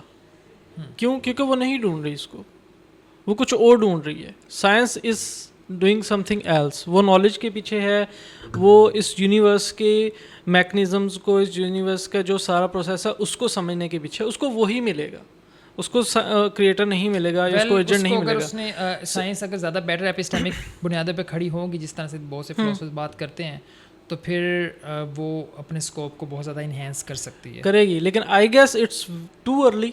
इट्स टू के साथ भी 2 2 और लगा लें, इतना अर्ली है अभी साइंस के लिए कि वो डायरेक्ट क्रिएटर को अपना और वो करे। फिर हमें और बड़ा कॉन्शियसली कोई पर्सन, हाँ, उसके लिए हमें बड़ा कॉन्शियसली उसके अल्टरनेटिव्स जो है वो अपनी स्पिरिचुअलिटी के थ्रू और अपनी फिलॉसफी के थ्रू, सेल्फ इंट्रोस्पेक्शन के थ्रू, डिफरेंट चीज़ों के थ्रू हमें खुद उसके अल्टरनेटिव्स ढूंढने होंगे। जिस तरह से आपने बात की कि अगर हमें कोई एजेंट की बात की आपने, किसी कॉस्मिक एजेंट की, तो how to get connection with that agent या एजेंट्स, और इसी तरह से हाउ टू अंडरस्टैंड देम, तो that is a very vast चीज़ जिसको हम थियोलॉजी के अंदर स्टडी कर सकते हैं। मेटाफिजिक्स और ऑन्टोलॉजी के जो फील्ड्स हैं फिलोसफी के अंदर, वो इसी चीज़ को ही डिस्कस करते हैं। तो हम उसको किसी और दिन पे रखते हैं कंपेयर टू या गेटिंग बैक। लेकिन मैं उसके लिए बता रहा हूँ कि उसके लिए आपको जो अल्टरनेटिव, जो प्रिसाइज फील्ड्स हैं, that's are in theology, that's are in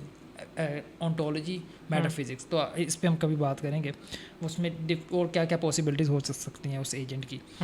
coming to हमारा अनकॉन्शियस, तो मैं वो ड्रीम्स की बात कर रहे थे कि हमारा ब्रेन जो होता है वो हमें हमारे अनकॉन्शियस जो है वो दिखा रहा होता है। एंड इवन हमने जब लास्ट टाइम इंट्यूशन की बात की थी और फीलिंग्स या डिज़ायर, ये सारी हमारे अनकॉन्शियस पार्ट थ्रो कर रहा होता है हमारे अवेयरनेस को। हमारी अवेयरनेस मतलब कि वो जो जस्ट रिसीविंग है। हाँ, डिटर्मिनिज्म वाले जो डिटर्मिनिज्म को मानते हैं लोग, वो कहते हैं कि हम सिर्फ ऑब्ज़र्व कर रहे होते हैं, हमें एक वो कहते हैं कि हमें बस एक इबहाम हो रहा होता है, एक हेलुसिनेशन तो नहीं, there is a better word, कि हमें जस्ट लग रहा होता है कि हम ये डिज़ायर कर रहे हैं या हम ये सोच रहे हैं, बट वो सारा कुछ हमारे कंट्रोल से बाहर हमारा अनकॉन्शियस कर रहा होता है।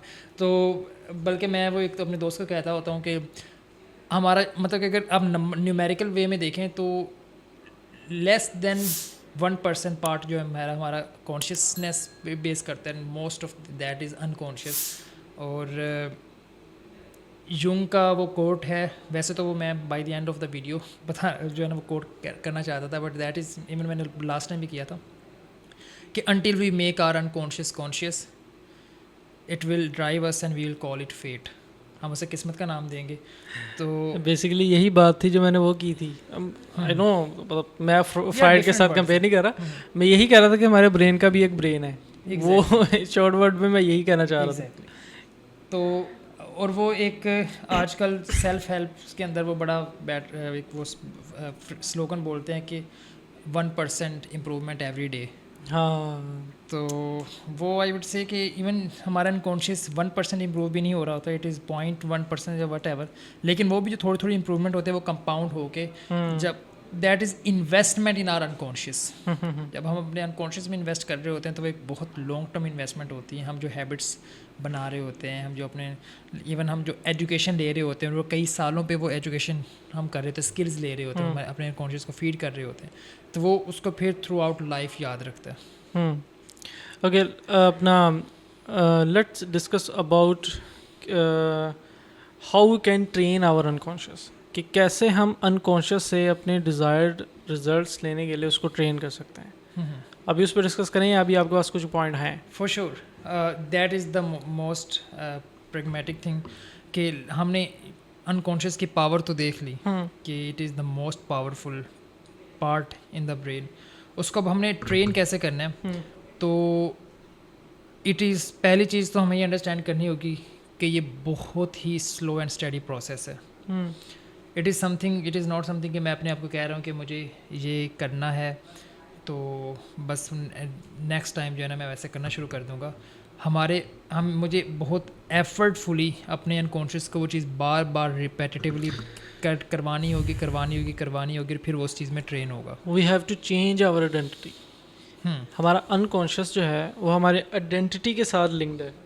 लेट्स से अब जैसे आपने सक्सेस अपना जो ओवरऑल हमने एक सुना है कि अच्छा कामयाब होना है तो पहले कामयाब पर्सन की तरह सोचो, पहले कामयाब पर्सन की तरह बिहेव करो, अपने आप को उसकी तरह ड्रेसअप करो, उसकी तरह वो सारा जो भी उसका है सिस्टम। तो ये जो सारी चीज़ें हैं वो उसमें जो आइडेंटिटी है हमने जो अपने आप के साथ एक लिंक की हुई है कि मैं ये हूँ, आपको वो चेंज करनी है। अब वो कैसे चेंज होगी, वो कहने से तो नहीं होगी, ठीक है। ऑब्वियसली अब फ़र्ज़ करें अब एक ब्रोक पर्सन है बिल्कुल ही, और एक वो ज़ाहिर सक्सेसफुल पर्सन बनना चाहता है। वो चाहता है कि मैं सक्सेसफुल पर्सन की आइडेंटिटी को अडॉप्ट करूं।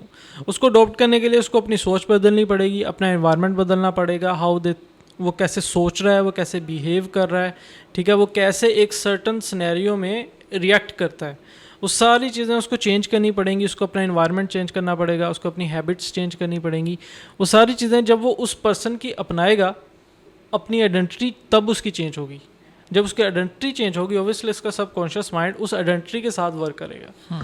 तो ये इन शॉर्ट एक एग्जांपल है। फ़र्ज़ करें अब चाहते हैं यार मैंने फ़िलासफ़र बनना है, लेट्स से, जैसे आप है, तो आप देखोगे यार एक फ़िलासफ़र क्या होता है, एक फ़िलासफ़र की क्या आइडेंटिटी होती है। आप उस पूरी आइडेंटिटी को अपने ऊपर आहिस्ता आहिस्ता उस आइडेंटिटी को उसमें कन्वर्ट करोगे, आहिस्ता आहिस्ता उसको आपकी सोच, आपके वही सारे जो मैंने बिहेवियर्स और आप अपना इन्वायरमेंट, वो सारी चीज़ें आपको आहिस्ता आहिस्ता अपनानी पड़ेंगी। फिर आपका जो सबकॉन्शियस है वो भी उसको जब आइडेंटिटी को अडॉप्ट करेगा, फिर आपको अंदर से वो जो एक फ़िलासफ़र है फिर निकलेगा, क्योंकि एट द एंड वो अनकॉन्शियस ही है।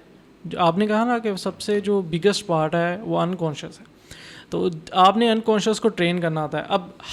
अब ये सिर्फ इतनी छोटी बात नहीं है। अगर आप इसको हमारे जो अभी करंट सिनेरियोज जिस तरह हम अपने आप को चलाते हैं उसको उसके साथ लिंक करें ना, तो आपकी प्रॉब्लम्स ही सारी टूट जाएंगी। आपको जो है ना आपकी प्रॉब्लम्स और जो उसका सॉल्यूशंस है उनमें रिलेशंस आपके थोड़े से चेंज हो जाएंगे, थोड़ा सा वो मैकेनिज्म आपके चेंज हो जाएंगे। उसमें एक और चीज़ मैं ऐड करूँगा, कॉग्निटिव बिहेवियर थेरेपी साइकोलॉजी में हम करते हैं। उसमें होता ये है कि हम दूसरे पर्सन की थॉट्स को चेंज करने की कोशिश करते हैं, और वो कॉग्निटिव बिहेवियर थेरेपी जो है वो CBT वो इसी फिनोमेना पे काम करती हैं कि जब हमारी थॉट्स चेंज होती हैं जो कि हम दूसरे उस पेशेंट के या उस पर्सन के माइंड में डाल रहे होते हैं, उससे उस पर्सन का बिहेवियर कम्प्लीटली चेंज हो जाता है। तो आई वुड से कि आपकी वो जो आइडेंटिटी वाली बात थी वो उसी का ही एक सर्टेन पार्ट है कि जब हम अपने बारे में अपनी जो सेल्फ इमेज है उसको हम चेंज करते हैं अपने माइंड में, तो अकॉर्डिंगली हम बिहेव भी डिफरेंट करते हैं। और बल्कि साइकोलॉजी का एक और फैक्ट आपको बताऊं कि हम दूसरे पर्सन के साथ उस तरह बिहेव करते हैं जिस तरह से सोशली हमसे एक्सपेक्ट किया जा रहा होता है कि हम उस पर्सन से बिहेव करें या वो पर्सन हमसे एक्सपेक्ट कर रहा होता है। फॉर एग्जांपल, आप जब अपने किसी एम्प्लॉय से बात कर रहे होंगे तो आप अनकॉन्शियसली उसको एक बॉसी वे में उससे बात करेंगे, क्योंकि दैट इज़ समथिंग जो कि ऑफिस के उस इन्वायरमेंट के अंदर आपसे एक्सपेक्ट किया जा रहा है। और आप अगर अपने बचपन के दोस्त से बात करेंगे तो आप बिल्कुल एक डिफरेंट वे में बात करेंगे। तो इट इज़ अबाउट कि आपसे क्या एक्सपेक्ट किया जा रहा है उस सोशल इन्वायरमेंट के अंदर, आप अकॉर्डिंगली बिहेव करेंगे। अच्छा, अनकॉन्शियस को अंडरस्टैंड करना, अगर कोई भी ऐसा पर्सन है जो चाहता है कि मैं अपनी सेल्फ हेल्प पे काम करना चाहता है, जो पर्सन डेवलपमेंट पे काम करना चाहता है, इवन जो पर्सन चाहता है मैंने कामयाब होना है, मैंने मिलियनर ही बनना है, या जो इस दुनिया को जीतना चाहता है इन शॉर्ट, ठीक है, जो अपनी ज़िंदगी में अपने आप को वो सारी चीज़ें अचीव करना चाहता है जो मटीरियल इस वर्ल्ड में है, उसके लिए अनकॉन्शियस को समझना इनएविटेबल मतलब बहुत ज़रूरी है। ठीक है, उसके लिए क्रूशल है। वो कैसे? वो ऐसे कि हम अपने आप को बाउंड करते हैं कॉन्शियस के साथ। हमें जो कॉन्शियस में चीज़ें समझ नहीं आ रही होती ना, हम मूव नहीं करते। ठीक है, हम अनकॉन्शियस की को अगर नहीं जानते, ओब्वियसली हम उसको ट्रेन नहीं कर सकते। अब इसमें कुछ चीज़ें हैं, जैसे कामयाबी की तरफ अगर मैं आपको कुछ चीज़ें बताऊं, अब हम कोई भी काम करना चाहते हैं, कोई भी कामयाबी हमें चाहिए, हम पहले देखेंगे यार अच्छा ये 2-3 चीज़ें मुझे नज़र आ रही हैं, उसके आगे नज़र नहीं आ रहा, तो हम जब तक हमें पूरी चीज़ एक नज़र नहीं ना आती हम एक्शन नहीं लेते। लेकिन ऑन द अदर हैंड आपका अनकॉन्शियस काम कैसे करता है कि आपको एक, क्योंकि मैंने आइडेंटिटी की बात की पीछे, तो आपने उस आइडेंटिटी को अडॉप्ट करना था। ज़ाहिर है आप उस आइडेंटिटी को फुली तो नहीं जानते, लेकिन जैसे जो आपको पहले 3 चीज़ें नज़र आ रही हैं ना, अब जैसे वो करना स्टार्ट करते हैं 1 2 3, आप जब 3 पे आ जाते हैं आपको अगली 3 चीज़ें नज़र आने लग जाती हैं। जैसे आप उस 3 चीज़ों पे जाते हो आपको अगली 3 चीज़ें नज़र आना शुरू हो जाती हैं। तो आपका ब्रेन इस तरह काम करता है।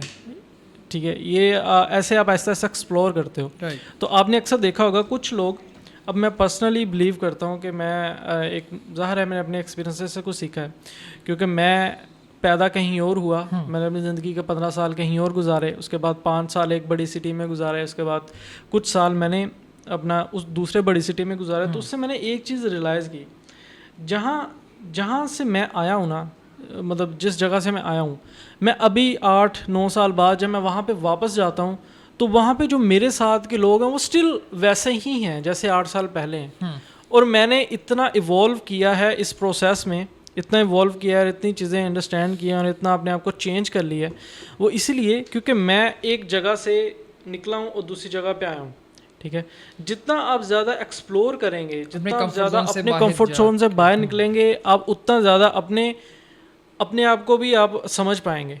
ठीक है, इस चीज़ ने मुझे, जब मैं अपने कंफर्ट जोन से बाहर निकला तो मुझे रियलाइज़ हुआ कि अच्छा मैं क्या हूँ और वो इन्वायरमेंट क्या था। तब आपने अपना इन्वायरमेंट और आप एक ही फील कर रहे होते हो, आपको डिफरेंस फील नहीं होता। जब आप उससे निकलते हो तब आपको पता चलता है कि अच्छा मैं क्या हूँ और वो इन्वायरमेंट क्या है। आपको डिफरेंशिएट आपको होता है, फिर आपको अपनी कमियां नज़र आती हैं, फिर आपको अपनी खूबियां भी नज़र आती हैं, फिर आपको पता लगता है अच्छा मैंने क्या ठीक करना है क्या ठीक नहीं करना। फिर ऐसा ऐसा उस जद्दोजहद में करते करते करते करते आप सेल्फ अवेयर हो जाते हो। ठीक है, सबसे पहला काम है सेल्फ अवेयर होना।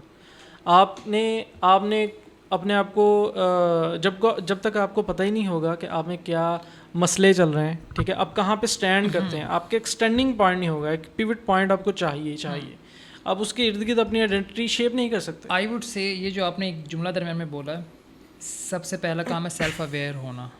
I would say that is the first step to control our unconscious exactly and to improve it. Exactly मैं अनकॉन्शियस पे ही तो बात कर रहा हूँ. Right. उसी पे मैं आपको जो कंक्रीट जो आपको समझाने की कोशिश कर रहा हूँ, वो मेरी बातें इतनी स्ट्रक्चर्ड नहीं होती. आई एम सॉरी बट नहीं, बस उसमें से बट cuts ये मैंने है निकाल कि दिए. मैं बस समहाउ जब हम एक्सप्लेन कर देता जब हूँ. हम उसको ना अवेयर हो जाते हैं ना अपनी अनकॉन्शियस से, इवन जब मैं सम टाइम लेट्स से कि मैं अपने को सिर्फ ऑब्जर्व करना शुरू करता हूँ कि अच्छा इस चीज़ ने मुझे ये ट्रिगर किया तो मैंने ये रिएक्ट किया. मैं अपने ट्रिगर्स को बस आइडेंटिफाई करना शुरू कर देता हूँ. आपने जो इन्वायरमेंट चेंज करने की बात की कि फॉर एग्जांपल मैंने कैफीन छोड़ी है तो मैं जब भी किसी को चाय पीता देखूंगा तो मुझे क्रेव होगी. Exactly that's the habit. तो इसी तरह से लेट्स से कि मेरे अंदर बाय नेचर थोड़ा सा एक सर्टन एग्रेशन ज़्यादा है, तो जब भी कोई पर्सन मुझसे सर्टन वे में बिहेव करेगा मैं ट्रिगर हूँगा.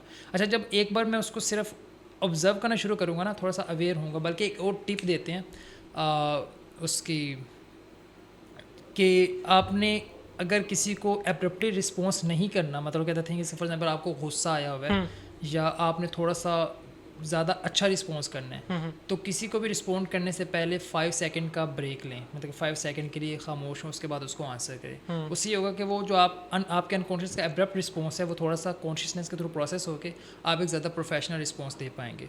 तो ये that is a tip. Kind of emotional intelligence की आप बात कर रहे हैं, ये थोड़ा सा उसमें चला जाता है. बट इसमें भी आता है कि हमने ना द थिंग इज, अच्छा unconscious is the most powerful and also a wise thing. Wise in a way कि जब मैं फॉर एग्जांपल जंगल में से गुजर रहा हूँ और मुझे झाड़ियाँ हिलती नज़र आ रही हैं, तो अब मैं वहाँ पे रुक के अपने कॉन्शियसनेस के थ्रू उसको इवैल्यूएट करना नहीं शुरू करूँगा कि हो सकता है उसके पीछे कोई इंसान हो या आई डोंट थिंक वहाँ पे कॉन्शियस का कोई रोल नहीं होता. वहाँ पे कॉन्शियस का भी रोल होता है. वहाँ पे हमारी अपनी भी इंस्टिंक्ट्स भी होती हैं, वो सब चीज़ें होती हैं. वो जो इंस्टिंक्ट्स होती हैं वो हमारे अनकॉन्शियस से आ रही थी. Instincts are not part of our but consciousness. वहाँ पे कॉन्शियस भी एक्टिव होता है, बराबर ही एक्टिव होता है. लेकिन उस सिनेरियो के अंदर जब हम जंगल के अंदर होते हैं और सर्वाइवल मोड में होते हैं, हमारा जो सबसे डोमिनेंट पार्ट है वो हमारा अनकॉन्शियस होता है, जो हमें वो जो मैंने आपको पहले मिसाल दी मिलियंस ऑफ बिट्स पर सेकंड की प्रोसेसिंग की, तो उस दौरान वो एक्टिव होता है और वो रिस्पॉन्ड करता है अकॉर्डिंगली, क्योंकि उसने हमें सर्वाइव करवाना होता है अनकॉन्शियस ने.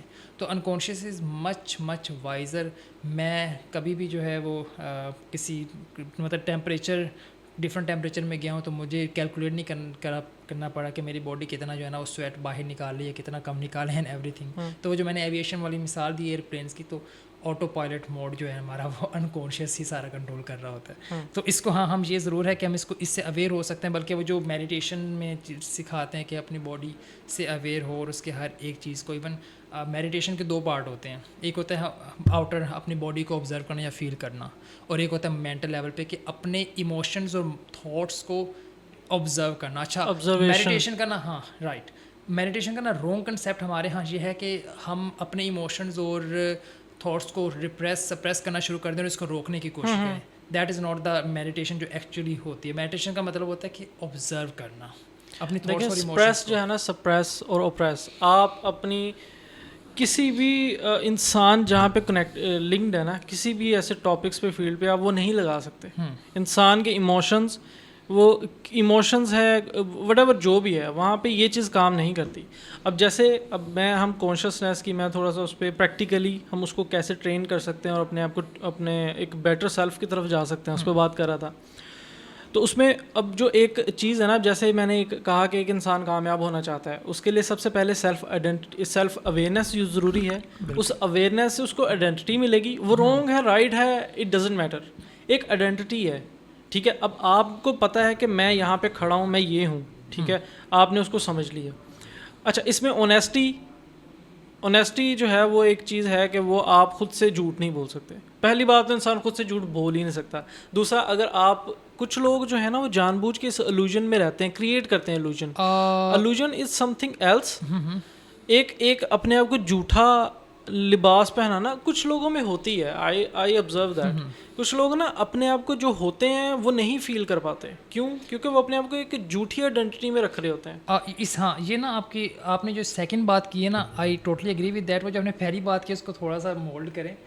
इंसान खुद से झूठ बोलता है, even that is at unconscious level, लेकिन बोलता है। मैंने वही तो कहा है, इंसान खुद से झूठ बोलता है, बट उसका अगर वो थोड़ा सा अपना पर्दा मतलब वो जो उसने डाला होता है ना झूठ, जिसमें डाल के झूठ बोलता है, अगर वो उठाए तो खुद को खुद जानता है राइट, वो खुद भी जानता होता है कि मैं झूठ बोल रहा हूँ। तो ये मैंने कहा कि वो खुद से झूठ नहीं बोल सकता, क्योंकि वो खुद भी जानता होता है, लेकिन वो उसने उस बात पे खुद ही पर्दा डाला होता है कि मैं नहीं जानता। एक्चुअली वो पर्दा जो होता है वो इतना भारी होता है और इतना सख्त होता है, मैं आपको अगर टू बी ऑनेस्ट बताऊं, कि वो हमारे अनकॉन्शियस लेवल तक होता है कि हमने अपने उस सब्जेक्टिव माइंड के अंदर एक डिस्टोर्टेड सी जो है ना वो रियलिटी बनाई होती है कि मैं ये हूँ और दूसरे ये हैं।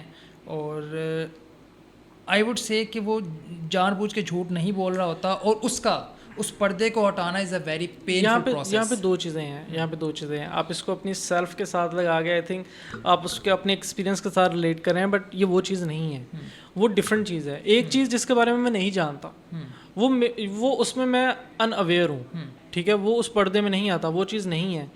एक चीज़ जो मैं यहाँ पे बात कर रहा हूँ, अब मैं जानबूझ के मुझे पता है कि मैं एक चीज़ हूँ या एक चीज़ मैं करता हूँ, मैं जानबूझ के अपने आप को वो एक झूठे दिलासा दूं या अपने आप को अपने सेल्फ को बताने की कोशिश करूं कि मैं वो नहीं हूं, सिर्फ उस बैड फीलिंग से बचने एग्जैक्टली अपने आप को वो एक गिल्ट फीलिंग से बचने के लिए, वो जो झूठ, मैं उस झूठ की बात कर रहा हूँ। एक तो वो है कि जो हम नहीं जानते वो हम नहीं जानते, सिंपल एज दैट। हमारा अनकॉन्शियस जानता है back of the head somewhere, वो और बात है कि मतलब हम अपना उसको महसूस नहीं कर पा रहे, वो एक अलग चीज़ है, वो एक अनआइडेंटिफाइड चीज़ है हमारे लिए, वो डिफरेंट साइड पे आती है। मैं उस पर बात कर रहा हूँ। अगर इंसान एक ना बोले, ठीक है, वहाँ से फिर वो अपने आप को अपनी चीज़ों को खुद ही जब पहले तो खुद ही जज बने ना, आपकी दो चीज़ें लड़ेंगी, आपके अंदर ही एक जंग होगी, आपने उसमें डिफेंड नहीं करना, एग्जैक्टली डिफेंड वाली चीज़ से निकलना है, वहाँ से आप कहीं ना कहीं शेप होगे, आपकी एक शेप बनेगी, पहले वो ज़रूरी है।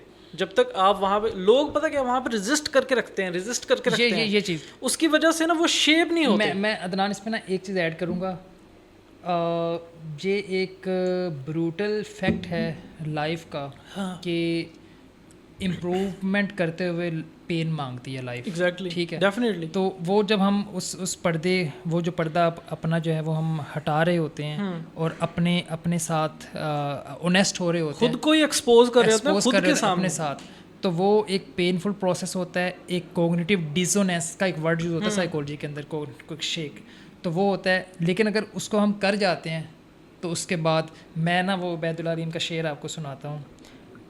एक आईना था सो टूट गया, अब खुद से अगर शर्माओ तो क्या। तो वो एक आईना मैंने बनाया हुआ था, अब उसको वो मैंने इस सेल्फ अवेयरनेस के तुरंत तोड़ दिया, तो अब मुझे खुद से शर्म ही नहीं आती। एग्जैक्टली, एक आईना था सो टूट गया, अब खुद से अगर शर्माओ तो क्या। तो ये जो सारे कंसेप्ट्स हैं जो अभी हम जिस पे बात करें, ये इंसान के ऊपर तब खुलेंगे जब वो पहले ये काम करेगा। आई थिंक कि ये चीज़ बहुत इंपॉर्टेंट है। अगर कोई पर्सन ये काम नहीं करेगा, उसको फ़िलासफ़ी की समझ नहीं आएगी, ऐसे, ठीक है, वो फ़िलासफ़ी की हद तक जा ही नहीं सकता।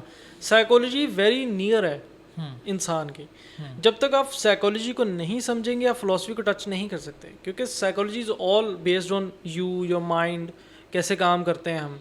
तो वो चीज़ साइकोलॉजी फिलोसफी के एक सर्टेन पार्ट है और मैं जो कहूँगा कि इनिशियल पार्ट्स में आती है जो आपको सबसे पहले अपनी ज़ात से शुरू करना होता है। एग्जैक्टली। तो अच्छा, उसको मज़ीद कंक्रीट की तरफ अगर जाएं हम, आइडेंटिटी हमने बना ली, उसमें फिर आपने खुद ही, ज़ाहिर है एक जो मैंने बात की उसको आपने, रूल है आपका honesty is the best policy, ये आपके ऊपर अप्लाई होता है, ठीक है, आपने खुद के साथ वो अप्लाई करना है। वहाँ पे आपने अपनी एक एक चीज़ पकड़नी है, फिर आपको रियलाइज़ होगा अच्छा यार मैं रात को फ़ोन चलाता हूँ, मेरा प्रॉब्लम है, सुबह मैं उठ ही नहीं पाता, मैंने ये करना आता है, मैं हैबिट बिल्ड करने की कोशिश करता हूँ। तो रात फ़ोन चलाना नहीं चलाना वो और बात है, लेकिन आपने रात को सोना है।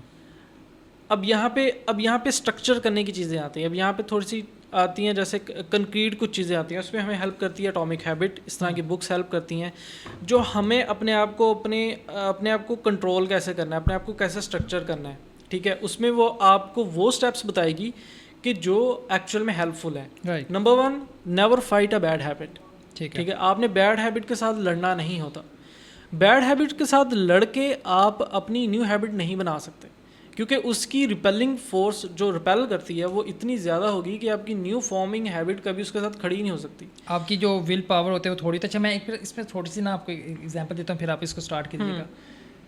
मैं आपको छोटा सा टास्क देता हूँ, आपने मेरे माइंड में पिंक एलिफेंट नहीं सोचना।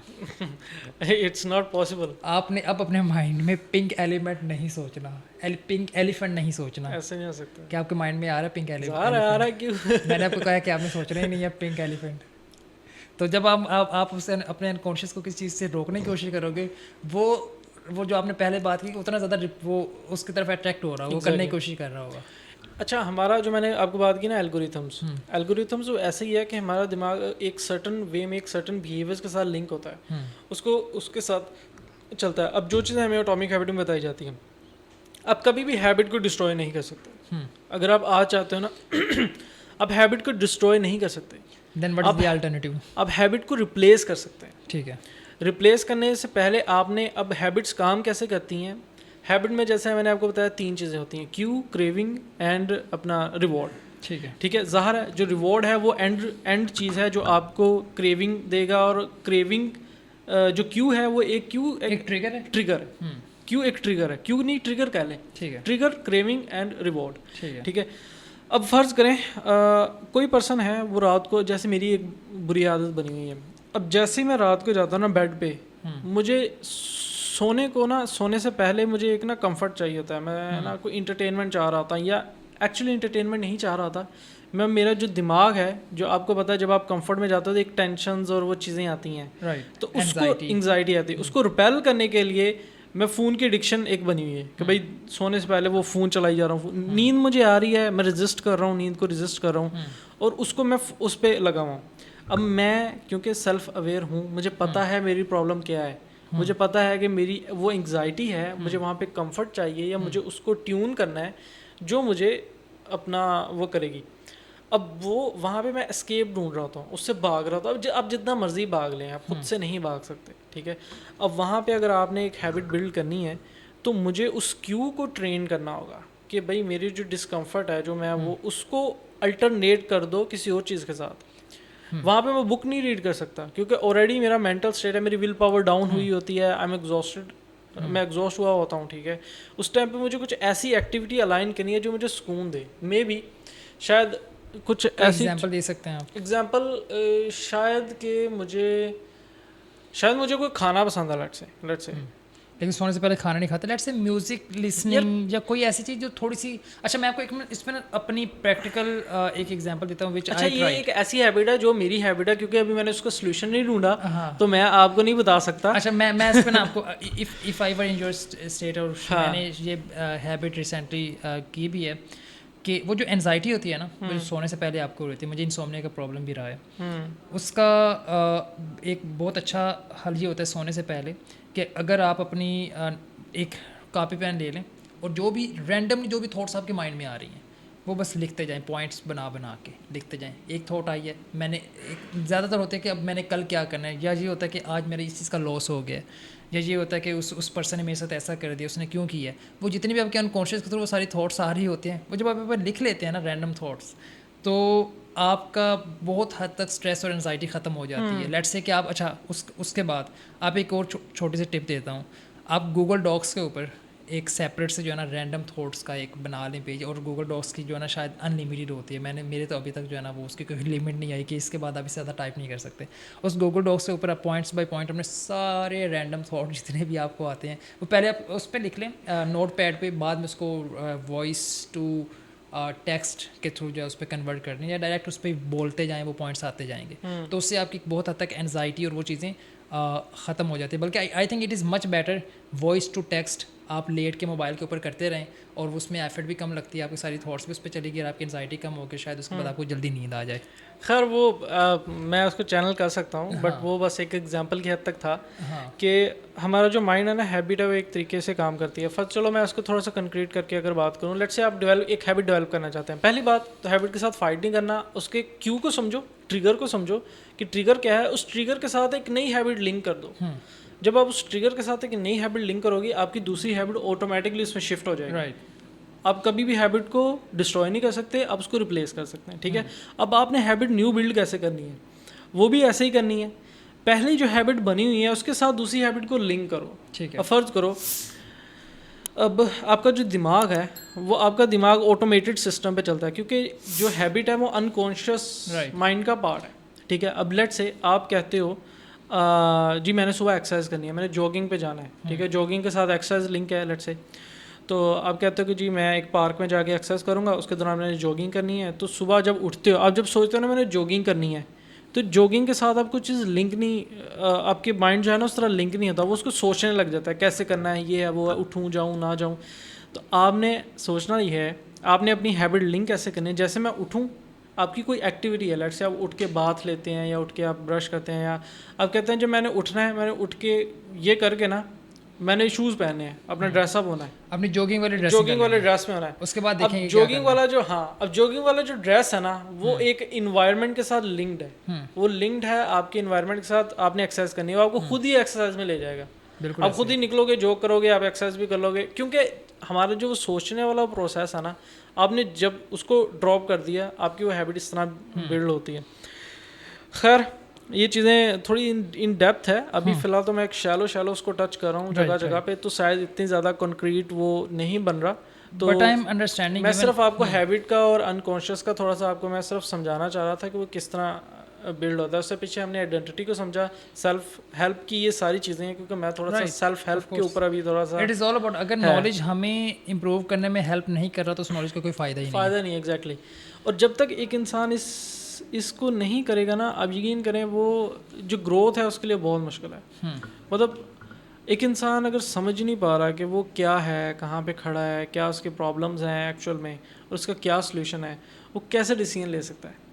अच्छा, वो मुझे एक कोट याद आ रहा है एक स्कॉलर का कि कुछ लोग ज़िंदगी जी रहे होते हैं, चंद लोग, और ज़्यादातर लोगों को ज़िंदगी जी रही होती है। यार तो ये बहुत ज़बरदस्त। हाँ, तो इसका मतलब ये होता है कि हम मेजॉरिटी ऑफ द टाइम हमारा हम अनकॉन्शियसली जी रहे होते हैं, और जब हमें ना टाइम का एहसास नहीं होता, वो इसलिए नहीं हो रहा होता कि वो अनकॉन्शियसली चीज़ हो रही है। फॉर एग्जांपल आप बिल्कुल एक अनअवेयर वे में ड्राइविंग कर रहे हैं, ठीक है। अच्छा, इसके साथ मैंने ना ये चीज़ लोगों से बहुत सुनी है, यार टाइम का पता ही नहीं चला। मैंने कहा मुझे तो एक सेकंड का पता है भाई, कैसे नहीं पता चला। तो इससे एक नई चीज़, हमें एक नई इंसाइट मिलती है कि जब जितना हम कॉन्शियसली जी रहे होते हैं ना, उतना ज़्यादा टाइम कंट्रोल होता है, हम कंट्रोल में होते हैं। और जो पहले आपने कोड कहा ना, उसको मैंने ऐसे समझा हुआ है कि हम कहते हैं हम वक्त गुजार रहे हैं, हम वक्त नहीं गुजारे, वक्त हमें गुजार रहा होता है। तो वो मोस्टली अनकॉन्शियस हमें जो है ना हमें जी रहा होता है, और हमने बस उसको कंट्रोल करके, आप एक छोटी सी ना, मैं आपको मतलब कभी एक्टिविटी कीजिएगा 5 मिनट के लिए, जो है ना आप मेडिटेशन पे बैठ जाएं कि जस्ट अपने ना माइंड को ऑब्जर्व करें, और अगला 1 घंटा आप ना कोई बहुत ही इंगेजिंग गेम खेलें, आपको वो 5 मिनट ज़्यादा लगेंगे। आपको जो है ना वो ऐसे लग रहा होगा बस अभी 5 मिनट में भी 5 मिनट, आप टाइमर लगा रहे हैं लेट से, और वो जो आप उसके बाद 1 घंटा गेम खेलेंगे, वो आपको बाद में लगेगा यार 1 घंटा गुजर भी गया। तो ये चीज़ होती है कि जब हम अनकॉन्शियसली चीज़ें कर रहे होते हैं तो हमें टाइम का एहसास नहीं हो रहा होता, और जब हम कॉन्शियसली कर रहे होते हैं तो हमें एक सेकंड जो है वो। अच्छा, बात पता क्या है, जब आप कॉन्शियस होते हैं ना, ऑब्वियसली तब आपको वो एंग्जाइटी, वो आपको बहुत सारे थॉट्स आते हैं, आपका जो दिमाग ज़्यादा एक्टिव होता है, तो उसमें आप ना फील करते हो बहुत ज़्यादा ना, आप उस स्टेट से भागने की कोशिश करते हैं। हाँ, अच्छा, इसमें ना एक छोटा सा पॉइंट, वो जो आपने शुरू में बात की ना कि अपने आप से झूठ बोलना एंड एवरीथिंग, मैं कहूँगा कि शुरू में let's say for a few days या फॉर अ फ्यू वीक्स, जब आप अपनी थॉट्स को, अपने इमोशंस को फेस करना शुरू करेंगे ना, वो शुरू में आपको पेनफुल लगेगा, लेकिन एक सर्टेन उस पेनफुल प्रोसेस के बाद आप एक जो है ना वो बुद्धिस्ट मॉन्क बन जाएंगे, एक क्लैरिटी आ जाएगी, एक क्लैरिटी भी आ जाएगी, आप अपने साथ कंफर्टेबल हो जाएंगे। हम मोस्ट ऑफ पीपल अपने साथ कंफर्टेबल नहीं होते। आपने जिससे बात की, जब वो एंजाइटी में होते हैं, वो कोई ना कोई डिस्ट्रैक्शन ढूंढने की कोशिश कर रहे होते हैं, एस्केप ढूंढ रहे होते हैं। एग्जैक्टली, अपने आप से हम majority of the time escape ढूंढ रहे होते हैं। हम अपने साथ एक बंद कमरे के अंदर अगर आधा घंटा नहीं गुजार सकते, तो इसका मतलब है कि हम अभी अपने साथ ही कनेक्ट नहीं हुए, किसी और के साथ क्या होना है। तो इससे प्रॉब्लम्स पता क्या आती हैं। अब यही जो चीज़ है, अब मैंने इसलिए कहा कि इतनी इंपॉर्टेंट है सेल्फ को अंडरस्टैंड करना। मैं ये नहीं कह रहा अंडरस्टैंड करना भी और फेस करना, एग्जैक्टली फेस करना। अब इसमें जब एक इंसान को पता ही नहीं होगा कि मैं कहाँ खड़ा हूँ, हु आई एम, मेरी क्या चीज़ें हैं, तो वो अब अब मैरिज में भी जाएगा ना, या किसी के साथ बॉन्ड भी बनाएगा, वो किसी फ्रेंड के साथ हो या किसी अपनी मैरिज में हो या इस तरह का कोई भी दूसरे पर्सन के साथ बॉन्ड बनाएगा ना, वो उसको नहीं पता कि मैंने किस तरह एक अपना वो बॉन्ड की क्या रूल्स और वैल्यूज़ रखनी है Exactly. अपनी तरफ या सामने वाले की साइड से, मैंने किस तरह उसको रिसीविंग और गिविंग वाली साइड पे किस तरह लिंक करना है। Exactly. क्योंकि जब आपको अपनी साइड पता ही नहीं है तो वो आप कैसे करोगे, तो उससे आप रिलेशंस नहीं अच्छा बना पाते। बल्कि आपकी आप सोशल उसमें- लाइफ उससे जो सोशल लाइफ की जो हमें एक वैल्यूज़ हैं जो एक्चुअल में हमें हेल्प आउट करती हैं, आप उससे महरूम रह जाते हैं। बिल्कुल ऐसे ही। आपको सिर्फ बैड साइड पता चलती है, बैड साइड तो मिलती है, वो तो मिलनी है जब आपने राइट साइड को नहीं करना, और आपने राइट वे में अपने आप को पुट ही नहीं किया उस पुट ही नहीं रिलेशन के किया। अंदर, एग्जैक्टली तो आपको हमेशा बैड साइड ही मिलेगी। इसमें रिलेशंस, ये जो हमारी अपना रिलेशनशिप्स हैं, ये भी उसमें भी इफ़ेक्ट होता है, आपके फ्रेंड्स में भी होगा। और आपका इससे ये है कि आपके जो वालदैन हैं, जो आपके बहन भाई हैं, जिनके साथ हमारे क्लैशेस रहते हैं, वो भी आपके रिजॉल्व होना शुरू हो जाएंगे। ऐसे आप ना सिर्फ अपने आप को समझेंगे, आप उनको भी समझना शुरू कर देंगे। उससे वो जो एक वाइजनेस है, जो एक वाइजनेस कहते हैं ना, विजडम, सॉरी वाइजनेस पता नहीं मैंने हाँ, ये सही बोला है कि नहीं खैर वो एक विजडम वो आपको फील होगी, वो उसमें एक विजडम है। आप अपने कॉन्शियसनेस को अंडरस्टैंड करना, वो एक विजडम है जो एक माशा जिसको विजडम कहता है ना, तो वो चीज़ है जो आपको वहाँ से मिलेगी। उसमें उस अनकॉन्शियस को अंडरस्टैंड करने में अपने ज़ात के बारे में, अपने डिज़ायर्स, अपने ट्रॉमास, अपने सप्रेशंस, अपने ट्रिगर्स, अपनी इनसिक्योरिटीज़, इसमें डजन्स ऑफ डिफरेंट फैक्टर्स आ जाते हैं जिनको हम अगर सेपरेट बैठ के सिर्फ ऑब्ज़र्व करें। इकबाल का शेर है कि अपने मन में डूब के पाया सुराग ज़िंदगी, तू अगर मेरा नहीं बनता ना बन, अपना तो बन यार। ये बातें तो अब समझ में आती हैं कसम से। तो वो जो आपने कहा ना कि आप किसी और के साथ नहीं, अपने साथ तो सबसे पहले नेस्ट हो, तो उसके बाद अच्छा जब आप अपने साथ नेस्ट होंगे, आप अपने साथ अपने आप को अंडरस्टैंड करोगे, तो आप रिलेशन अकॉर्डिंगली बनाओगे। और आप automatically, it is not a selfish thing, जब आप अपने साथ नेस्ट होंगे तो आप, इट इज़ नेसेसरी कि आप दूसरों के साथ नेस्ट होना शुरू होंगे, और इट इज़ नेसेसरी कि आप दूसरों के साथ अच्छा रिलेशन बनाओगे। एग्जैक्टली वो क्यों होगा? क्योंकि आप जब खुद से अंदर से ये आपको ना अंदर से कंप्लीट करेगा, अंदर से एक फुलफिल्ड फील करवाएगा। ठीक है, उससे ये होगा कि आप जो है किसी से एक्सपेक्ट नहीं ज़्यादा करोगे, आप किसी से एक्सपेक्टेशंस आपकी कम हो जाएंगी, और आप अपना जो है अपने एंड पे एक अच्छी इनपुट दे रहे हैं, अपने एंड से अच्छा दूसरों को वैल्यू दे रहे हैं। किसी को ब्लेम नहीं करोगे अपने प्रॉब्लम्स। ये बहुत बड़ा, ये सबसे बड़ी बात है। मैंने आज अपनी जो, आप कहीं भी चले जाओ ना, सबसे ज़्यादा प्रॉब्लम्स इसीलिए हैं कि वहाँ पे जो रहने वाले लोग हैं वो एक्ट नहीं कर रहे। आप किसी जस्ट ब्लेमिंग, उनके घरों के सामने कूड़ा पड़ा होगा, यार गवर्नमेंट उठाती नहीं है। भाई गवर्नमेंट नहीं उठाती, वो बुरा कर रही है, जस्टिफाई नहीं कर रहे, बट इन्वायरमेंट तो आपका ख़राब हो रहा है ना, उसका इफेक्ट भी आप रहे हैं। हाँ, वो डाल भी है, वो जब उसमें आएंगे ना वो चीज़ें, इकोसिस्टम जो सारा खुद ही ऑटोमेटिकली करेक्ट होने लग जाएगा। बिल्कुल, तो ये इतना, that's why I always prefer bottom to top approach। Exactly। कि नीचे वाले जो है ना वो अपनी रिस्पॉन्सिबिलिटी खुद ले, और आहिस्ता आहिस्ता से देखिए उसमें बॉटम टू टॉप अप्रोच मेरी भी है, बट मैं समझता हूँ कि बॉटम वाले, अब देखें जो लोग कीचड़ में रह रहे हैं, कंफर्टेबल हैं, आप उनको बताओगे आप कीचड़ में रह रहे हो तो वो नहीं मानेंगे।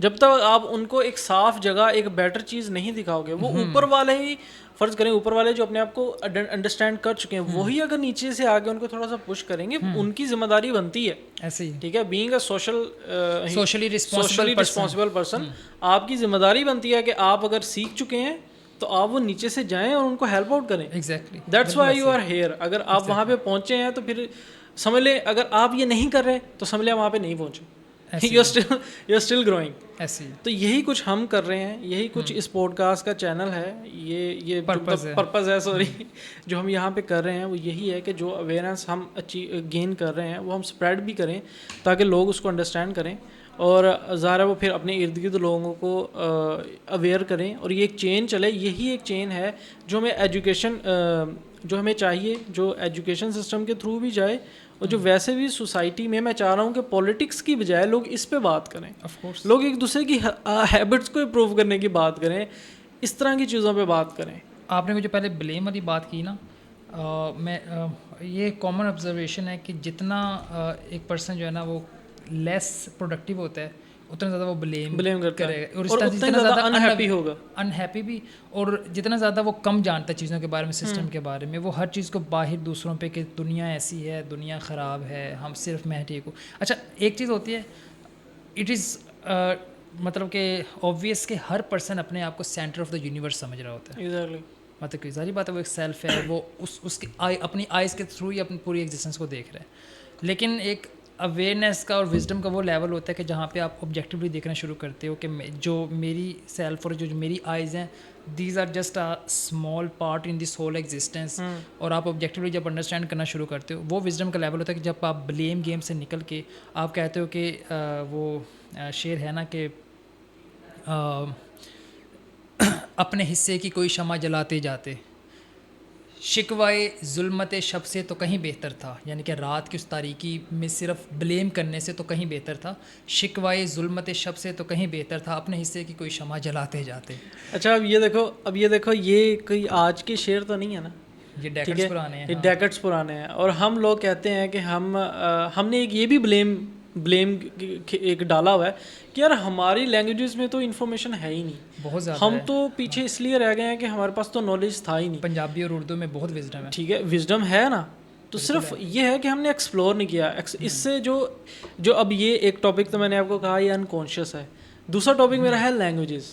I love languages. बल्कि मैं क्यों, सॉरी आप, प्लीज़। अच्छा, वो इसलिए क्योंकि लैंग्वेजेस एक पूरा एक लैंग्वेज इटसेल्फ एक हिस्ट्री होल्ड करती हैं, एक कल्चर होल्ड करती हैं, एक माइंड जो है ना आपका, माइंड के साथ लिंक होती है लैंग्वेज प्रॉपर, माइंड के साथ, वैल्यूज़ के साथ, कल्चर के साथ। अच्छा, मैं उसके कंक्रीट एग्जांपल देता हूँ। कुछ दिन पहले कि हम कुछ दोस्त बैठे हुए थे और उसने मुझे कहा कि यार जो मतलब कि हमें there is a word in Urdu और अरबिक में ज़िना, ठीक है, तो जो ज़िना करने वाला होता है उसे ज़ानी कहते हैं, अरबी में, उर्दू में हम जो कहते हैं।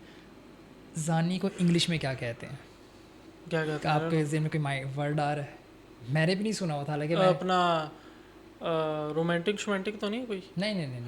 रोमांटिक तो वो होता है ना कि जो पर्सन रोमांटिक तो एक मैरिड पर्सन भी हो सकता है। उसके साथ मिलता जुलता कुछ होगा। मतलब कि हमारे यहाँ पे, मतलब कि हमारे यहाँ इधर एशिया में, साउथ एशिया में, मिडल ईस्ट में इसके ऊपर पूरे रूल्स एंड रेगुलेशन है। इवन कि I am not talking about rape तो होता है ना कि फोर्स्ड, एक मतलब कि एक्स्ट्रा मैरिटल जो एक रिलेशन होता है उसकी बात कर रहा हूँ।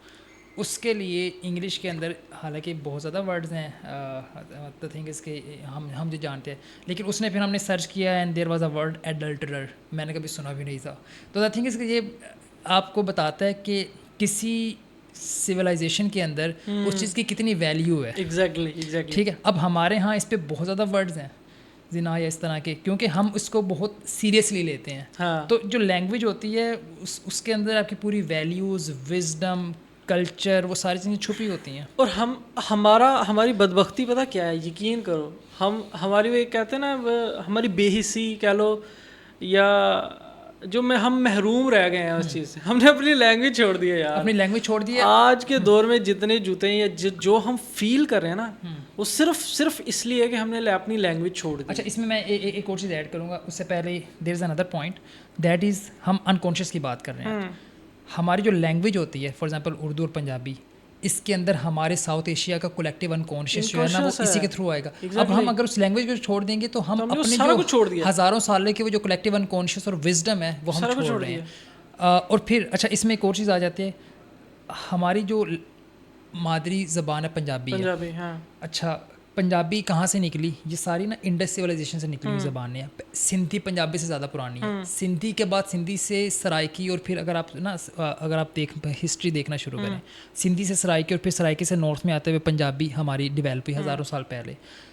उर्दू तो अभी 200-300 साल से ज़्यादा पुरानी उर्दू नहीं है। पंजाबी हज़ारों साल पुरानी है, सिंधी उससे भी ज़्यादा पुरानी है।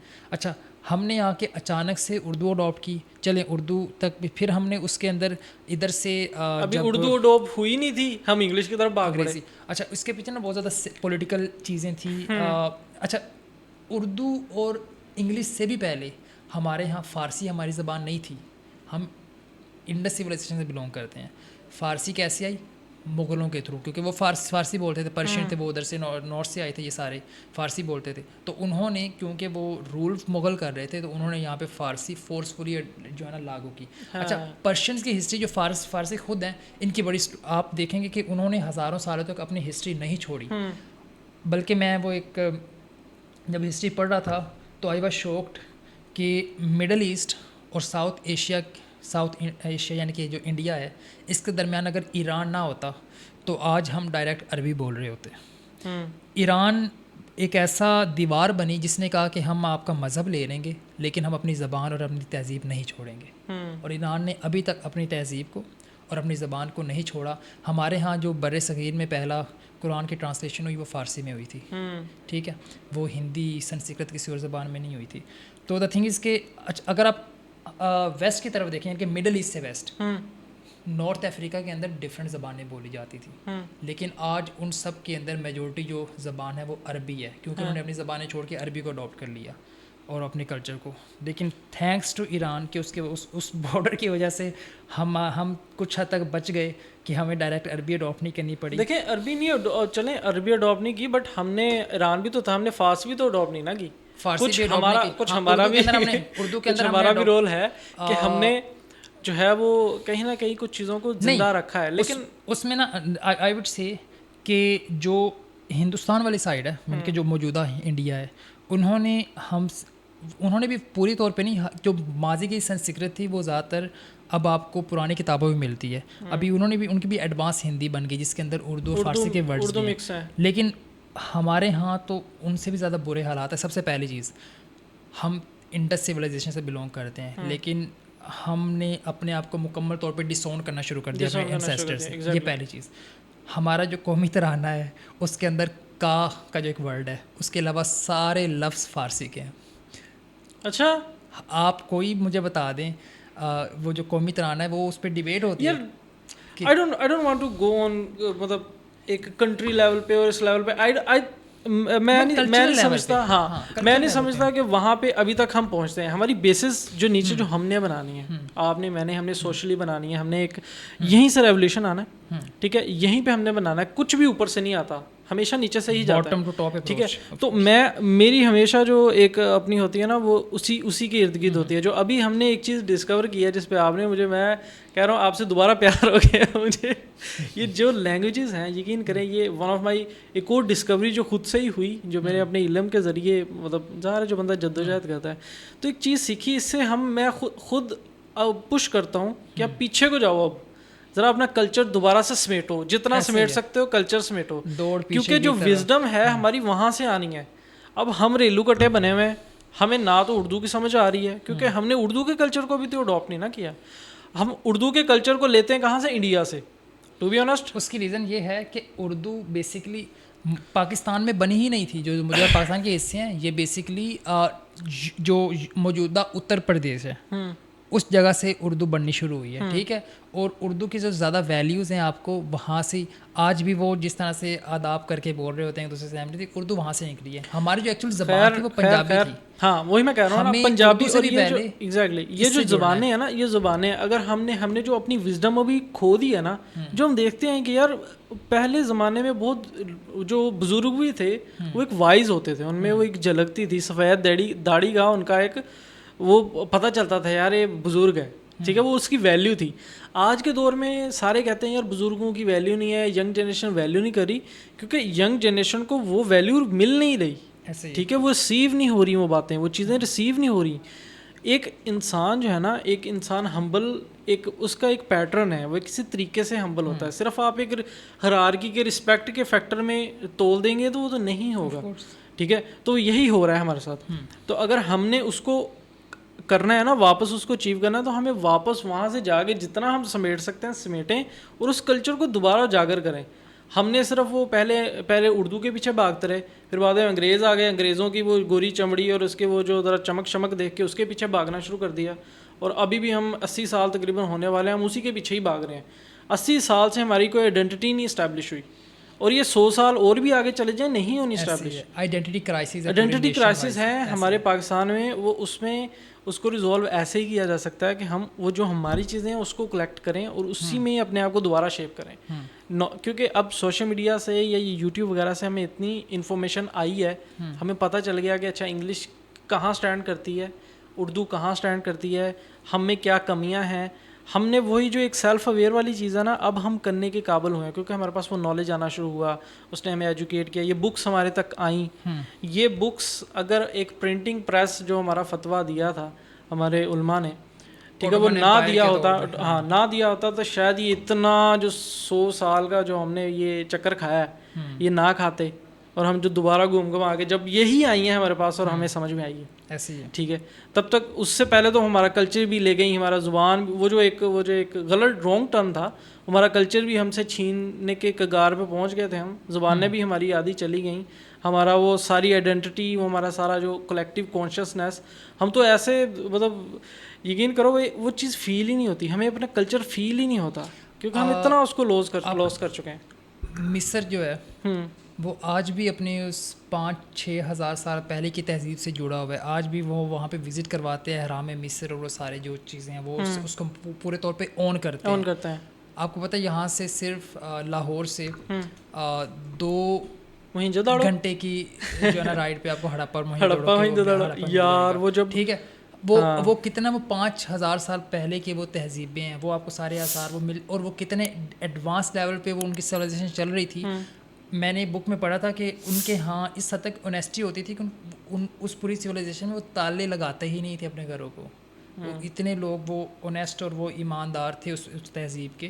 मतलब कि होता है, मतलब बट एक मेजोरिटी जो आर्कियोलॉजिस्ट एक स्पेकुलेट करते हैं उसके बारे में, तो there are lot of thing. और फिर उनकी उस ज़माने के मुताबिक उन जिस विजडम के साथ उन्होंने स्ट्रक्चर किया पूरी सिटी को, लव इट यार।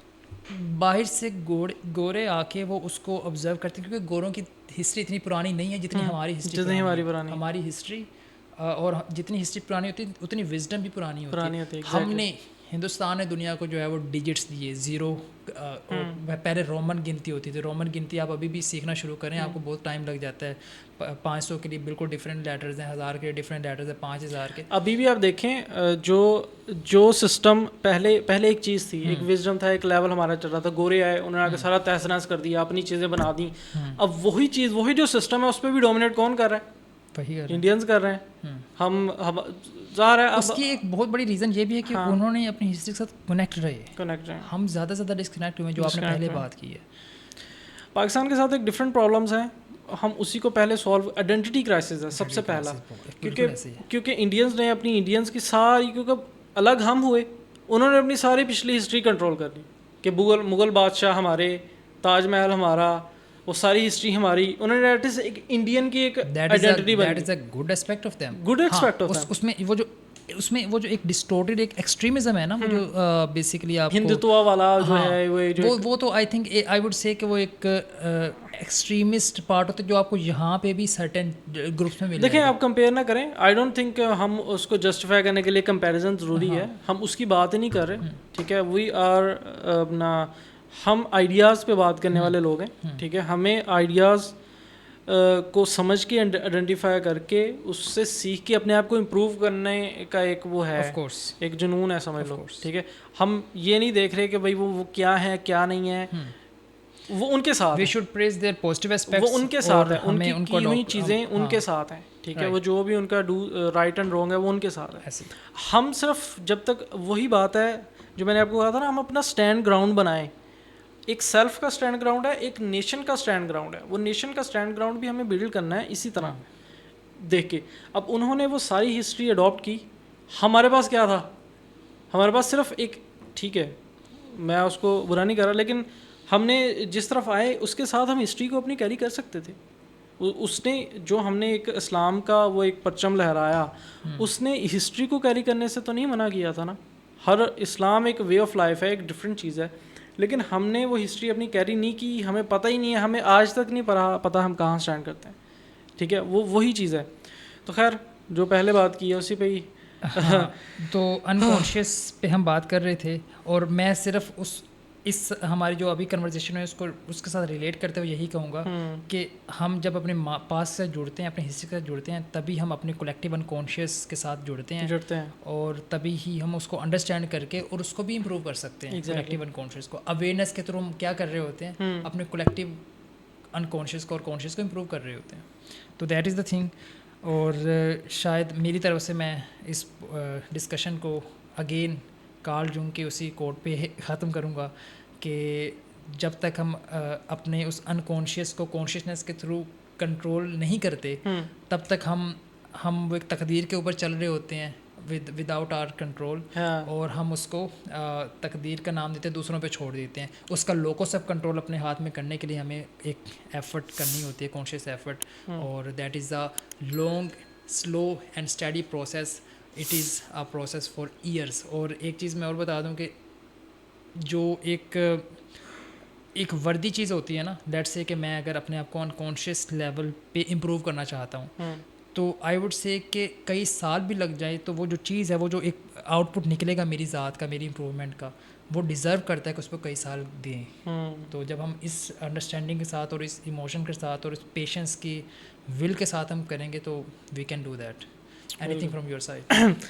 बस यही जो दो टॉपिक्स थे, जो लैंग्वेज का हमने डिस्कस किया और पहले जो हमने अंडरस्टैंड किया कि कॉन्शियसनेस क्या है और कहाँ हम हमारी ज़िंदगियों पे कितना उसका असर है।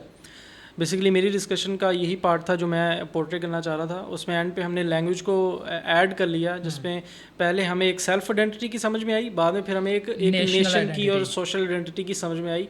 तो वो दोनों चीज़ें जो हैं वो आपस में लिंक्ड हैं और हमें ये स्टेप है 1 देन नेक्स्ट 2, ठीक है। तो ये ऐसा अब एक जो पर्सन ये इसको करने से पहले हमें ये करना ज़रूरी होगा। एक सेल्फ आइडेंटिटी अगर ज़्यादा से ज़्यादा लोग अपने आप को सेल्फ अवेयर करेंगे तो हम जल्दी इस साइड पे आएंगे। ऐसे ही जितना जल्दी इस साइड पे आएंगे, हमारी एक आइडेंटिटी बनेगी, देन फिर हम प्रोग्रेस की तरफ जाएंगे। ऐसे हुकूमतें बदलना, ये चीज़ें, ये कोई बड़ी बातें नहीं होती।